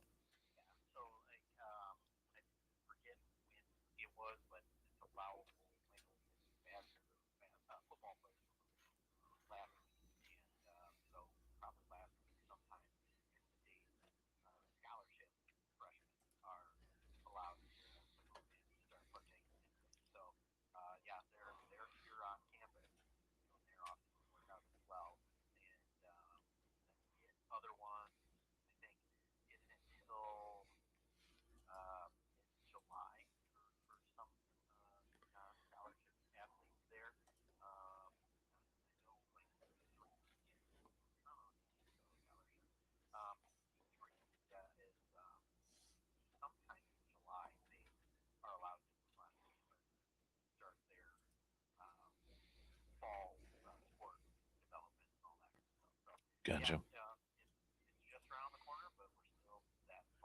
Yeah, and just I know it was a few days ago, but since we're talking recruiting and all that too, it might be a little bit of a bigger announcement. Was it the 12th? They announced Wisconsin basketball announced their new director of recruiting and scouting, Isaac Wodaho. So I mean, maybe it wasn't doesn't garner that a lot of attention in the past, but now with everything, that seems like it's a little bit more of an important job. Not to say it wasn't in the past, but now it seems like it's a little bit more of an important position with these programs.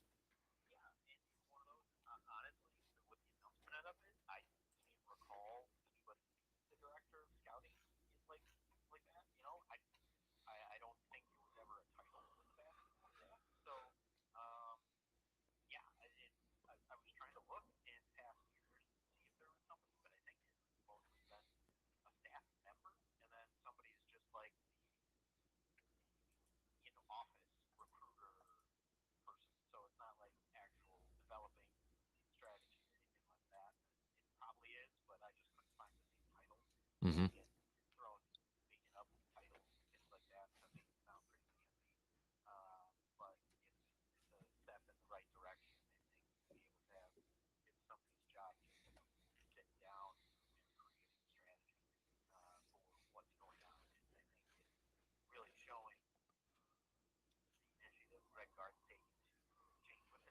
Mm-hmm.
Wow.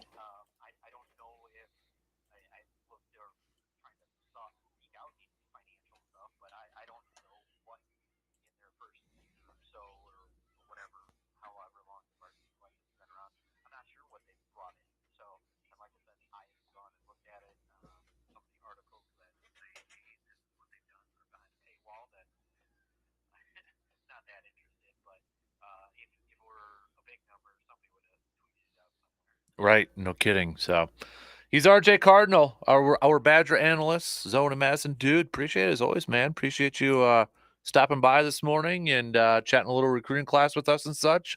Have a good week, and we'll catch up again next week, okay? You got it. RJ Cardinal joining us here this morning. Good stuff as always from RJ there. Let's take a break and wrap things up. All right, we got some picks and predicts coming up. Will the Florida Panthers, win a Stanley Cup championship tonight, or can Edmonton force a game 6? Plus, will the Brewers get a game 2 victory? Twins in action, beginning a series against the Rays. We'll make them all. We'll make all those picks coming up after these quick words.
Are you in the market, maybe looking for your own sanctuary, maybe a parcel of land to do a little hunting or maybe build your cabin or some waterfront property so you can put your camper up there and do some fishing and such?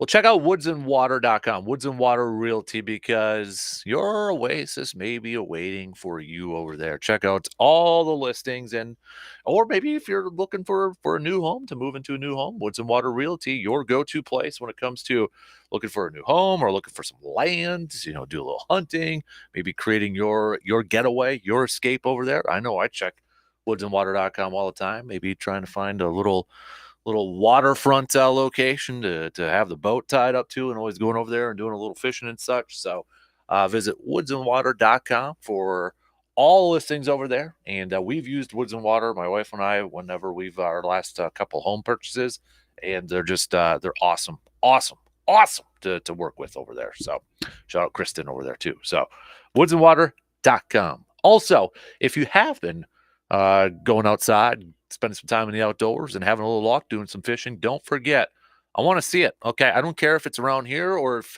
you were one of, I think, 1,000 people that have been in Canada fishing those last couple of weeks. Send your photos. All right. Send your photos so we can put them up on the Tilden Gun Trophy Gallery on our outdoors page at sportstalk1051.com. And speaking of Tilden Gun, I know it's summer. We're in the middle of June here, but maybe you got a birthday gift coming up. I got a birthday coming up next month. I wouldn't mind something from Tilden Gun. But you want to prepare for hunting season coming up in a few months. Make sure this is the off season. This is the time of the year to get ready. So go visit our good friends at Tilden Gun. Check out their website too, tildengun.com. Biggest selection at the best prices. Let's do some picks and predicts as we wrap it up here this morning, plus some tip of the caps. But first off, let's do some picks and predicts. Brought to you by the Elbow Room in Eau Claire. Looking for somewhere to maybe catch some of the games and chat some sports? Head on over to the Elbow Room, located right next to the Banbury Place. Got some sweet decor up there. Got some Packers, got some Buck stuff, some Brewer stuff, some 49ers, some sweet 49er stuff up there too. But chat some sports with Garrett over there too. He'll chat some sports with you, no doubt about it. So don't forget trivia night coming up on Wednesdays over there at the Elbow Room. So let's start off with the Stanley Cup. Why not? Let's say we get a game 6. I'll go Edmonton, just mostly too because I picked Edmonton to win this series. So I'm really hoping that they can extend it and somehow force game 7 and win a game 7. But why not? Let's go with the Oilers, Edmonton Oilers. We've got a ton of baseball games in action today. Let's go Cincinnati visiting the Pirates. Hudson and I were watching a little bit of this game last night there. Cincinnati-Pittsburgh was on TV. Ellie De La Cruz. 15 errors now, Hudson, does he have? 15? Yeah, Hudson's not, yes. 15 errors he's already got over there. So, but he got picked off at first base there too. So I'll go with the Reds tonight, though. We got Padres and the Phillies. We've got Aaron Nola on the mound. Yeah, I'm going to go with the Phillies. Seattle visiting Cleveland. I'm going to go with Cleveland. Baltimore at New York. Baltimore at New York to begin a big-time series over there. Suarez versus Cortez. I'll go with the Yankees tonight. Boston at Toronto. Give me Toronto. Tampa Bay at Minnesota. Give me the Twinnies tonight. Giants at the Cubbies. Justin Steele versus Logan Webb. I'll go with the Cubs tonight. And then Milwaukee, Los Angeles, Tobias Myers in the mound. I'll go Brewers bounce back and they pick up a win. They'll pick up a win. So, all right, that's your picks and predicts this morning. Brought to you by the Elbow Room. Tip of the cap, pretty easy, but I think we got to tip our cap to the Boston Celtics winning their 18th championship, raising a banner for number 18. So, tip of the cap to the Boston Celtics for another championship for that historic franchise with the Celtics there. So, all right. What else do we got here? We talked a lot of Brewers. Brewers again. It's going to be another late one coming up tonight. can catch that game 105.1 FM and 790 AM on the radio dials. You can go check out the Express tonight and then, listen to the Brewer game because it's a late one. About 8:40. They say 8:38. Let's just round up. 8:38 game time. Who schedules 8:38? Let's just say 8:40 tonight. Okay. Well, with the Angels there. So Tobias Myers on the mound, as we mentioned. Hopefully the Brewers pick up that win and put themselves in a position for a series win coming up tomorrow. So what else do we got on the or what else do we talk? We're talking a little football. We got a couple more brackets. By the way, the third matchup is now up. If you were listening to our convo with RJ Cardinal just a little bit ago, we announced the third matchup. So we're going to do about 2 matchups per day. I was thinking about it yesterday. I was like, we're going to do 1 per day. That might take forever. So we're going to do 2 matchups per day. We're going to launch 2 every morning, weekday mornings. So the latest one we just put up is a Badger one now. Kirk Penny versus Pete Monty. So you can vote now on Facebook and Twitter. So make sure you're following along on my Facebook page, facebook.com/Kasper Sports. That's Kasper with a K. Twitter at DANKASPER. So go ahead and vote over there. We got the other one that we dropped or published a little bit earlier this morning. Lynn Dickey versus John Brockington. And right now, Lynn Dickey is still leading that poll. I did post the entire bracket. So if you want to see the entire bracket, that is posted on my Facebook page. We did that yesterday. But the first one to move on, BJ Surhoff, defeating Jeremy Burnitz. He moves on to the round of 32. So these next 2 matchups, we'll have the winners tomorrow, and we'll launch 2 more. We'll launch 2 more matchups coming at you tomorrow. So speaking of tomorrow, it's another Business of Sports. We'll hit that up, talk some more Brewers, and we'll see if we got another Stanley Cup champion too. And then pretty much baseball until we get to football season. Just saw this. This about an hour ago. USA Golf, the 4 Olympians, Scotty Scheffler, Xander Schauffele, got Clark and Morikawa on there. All right, USA Golf, no DeChambeau. All right. Have a good rest of your Tuesday, peeps. Let's do it again tomorrow morning, 6 a.m. Talk to you then.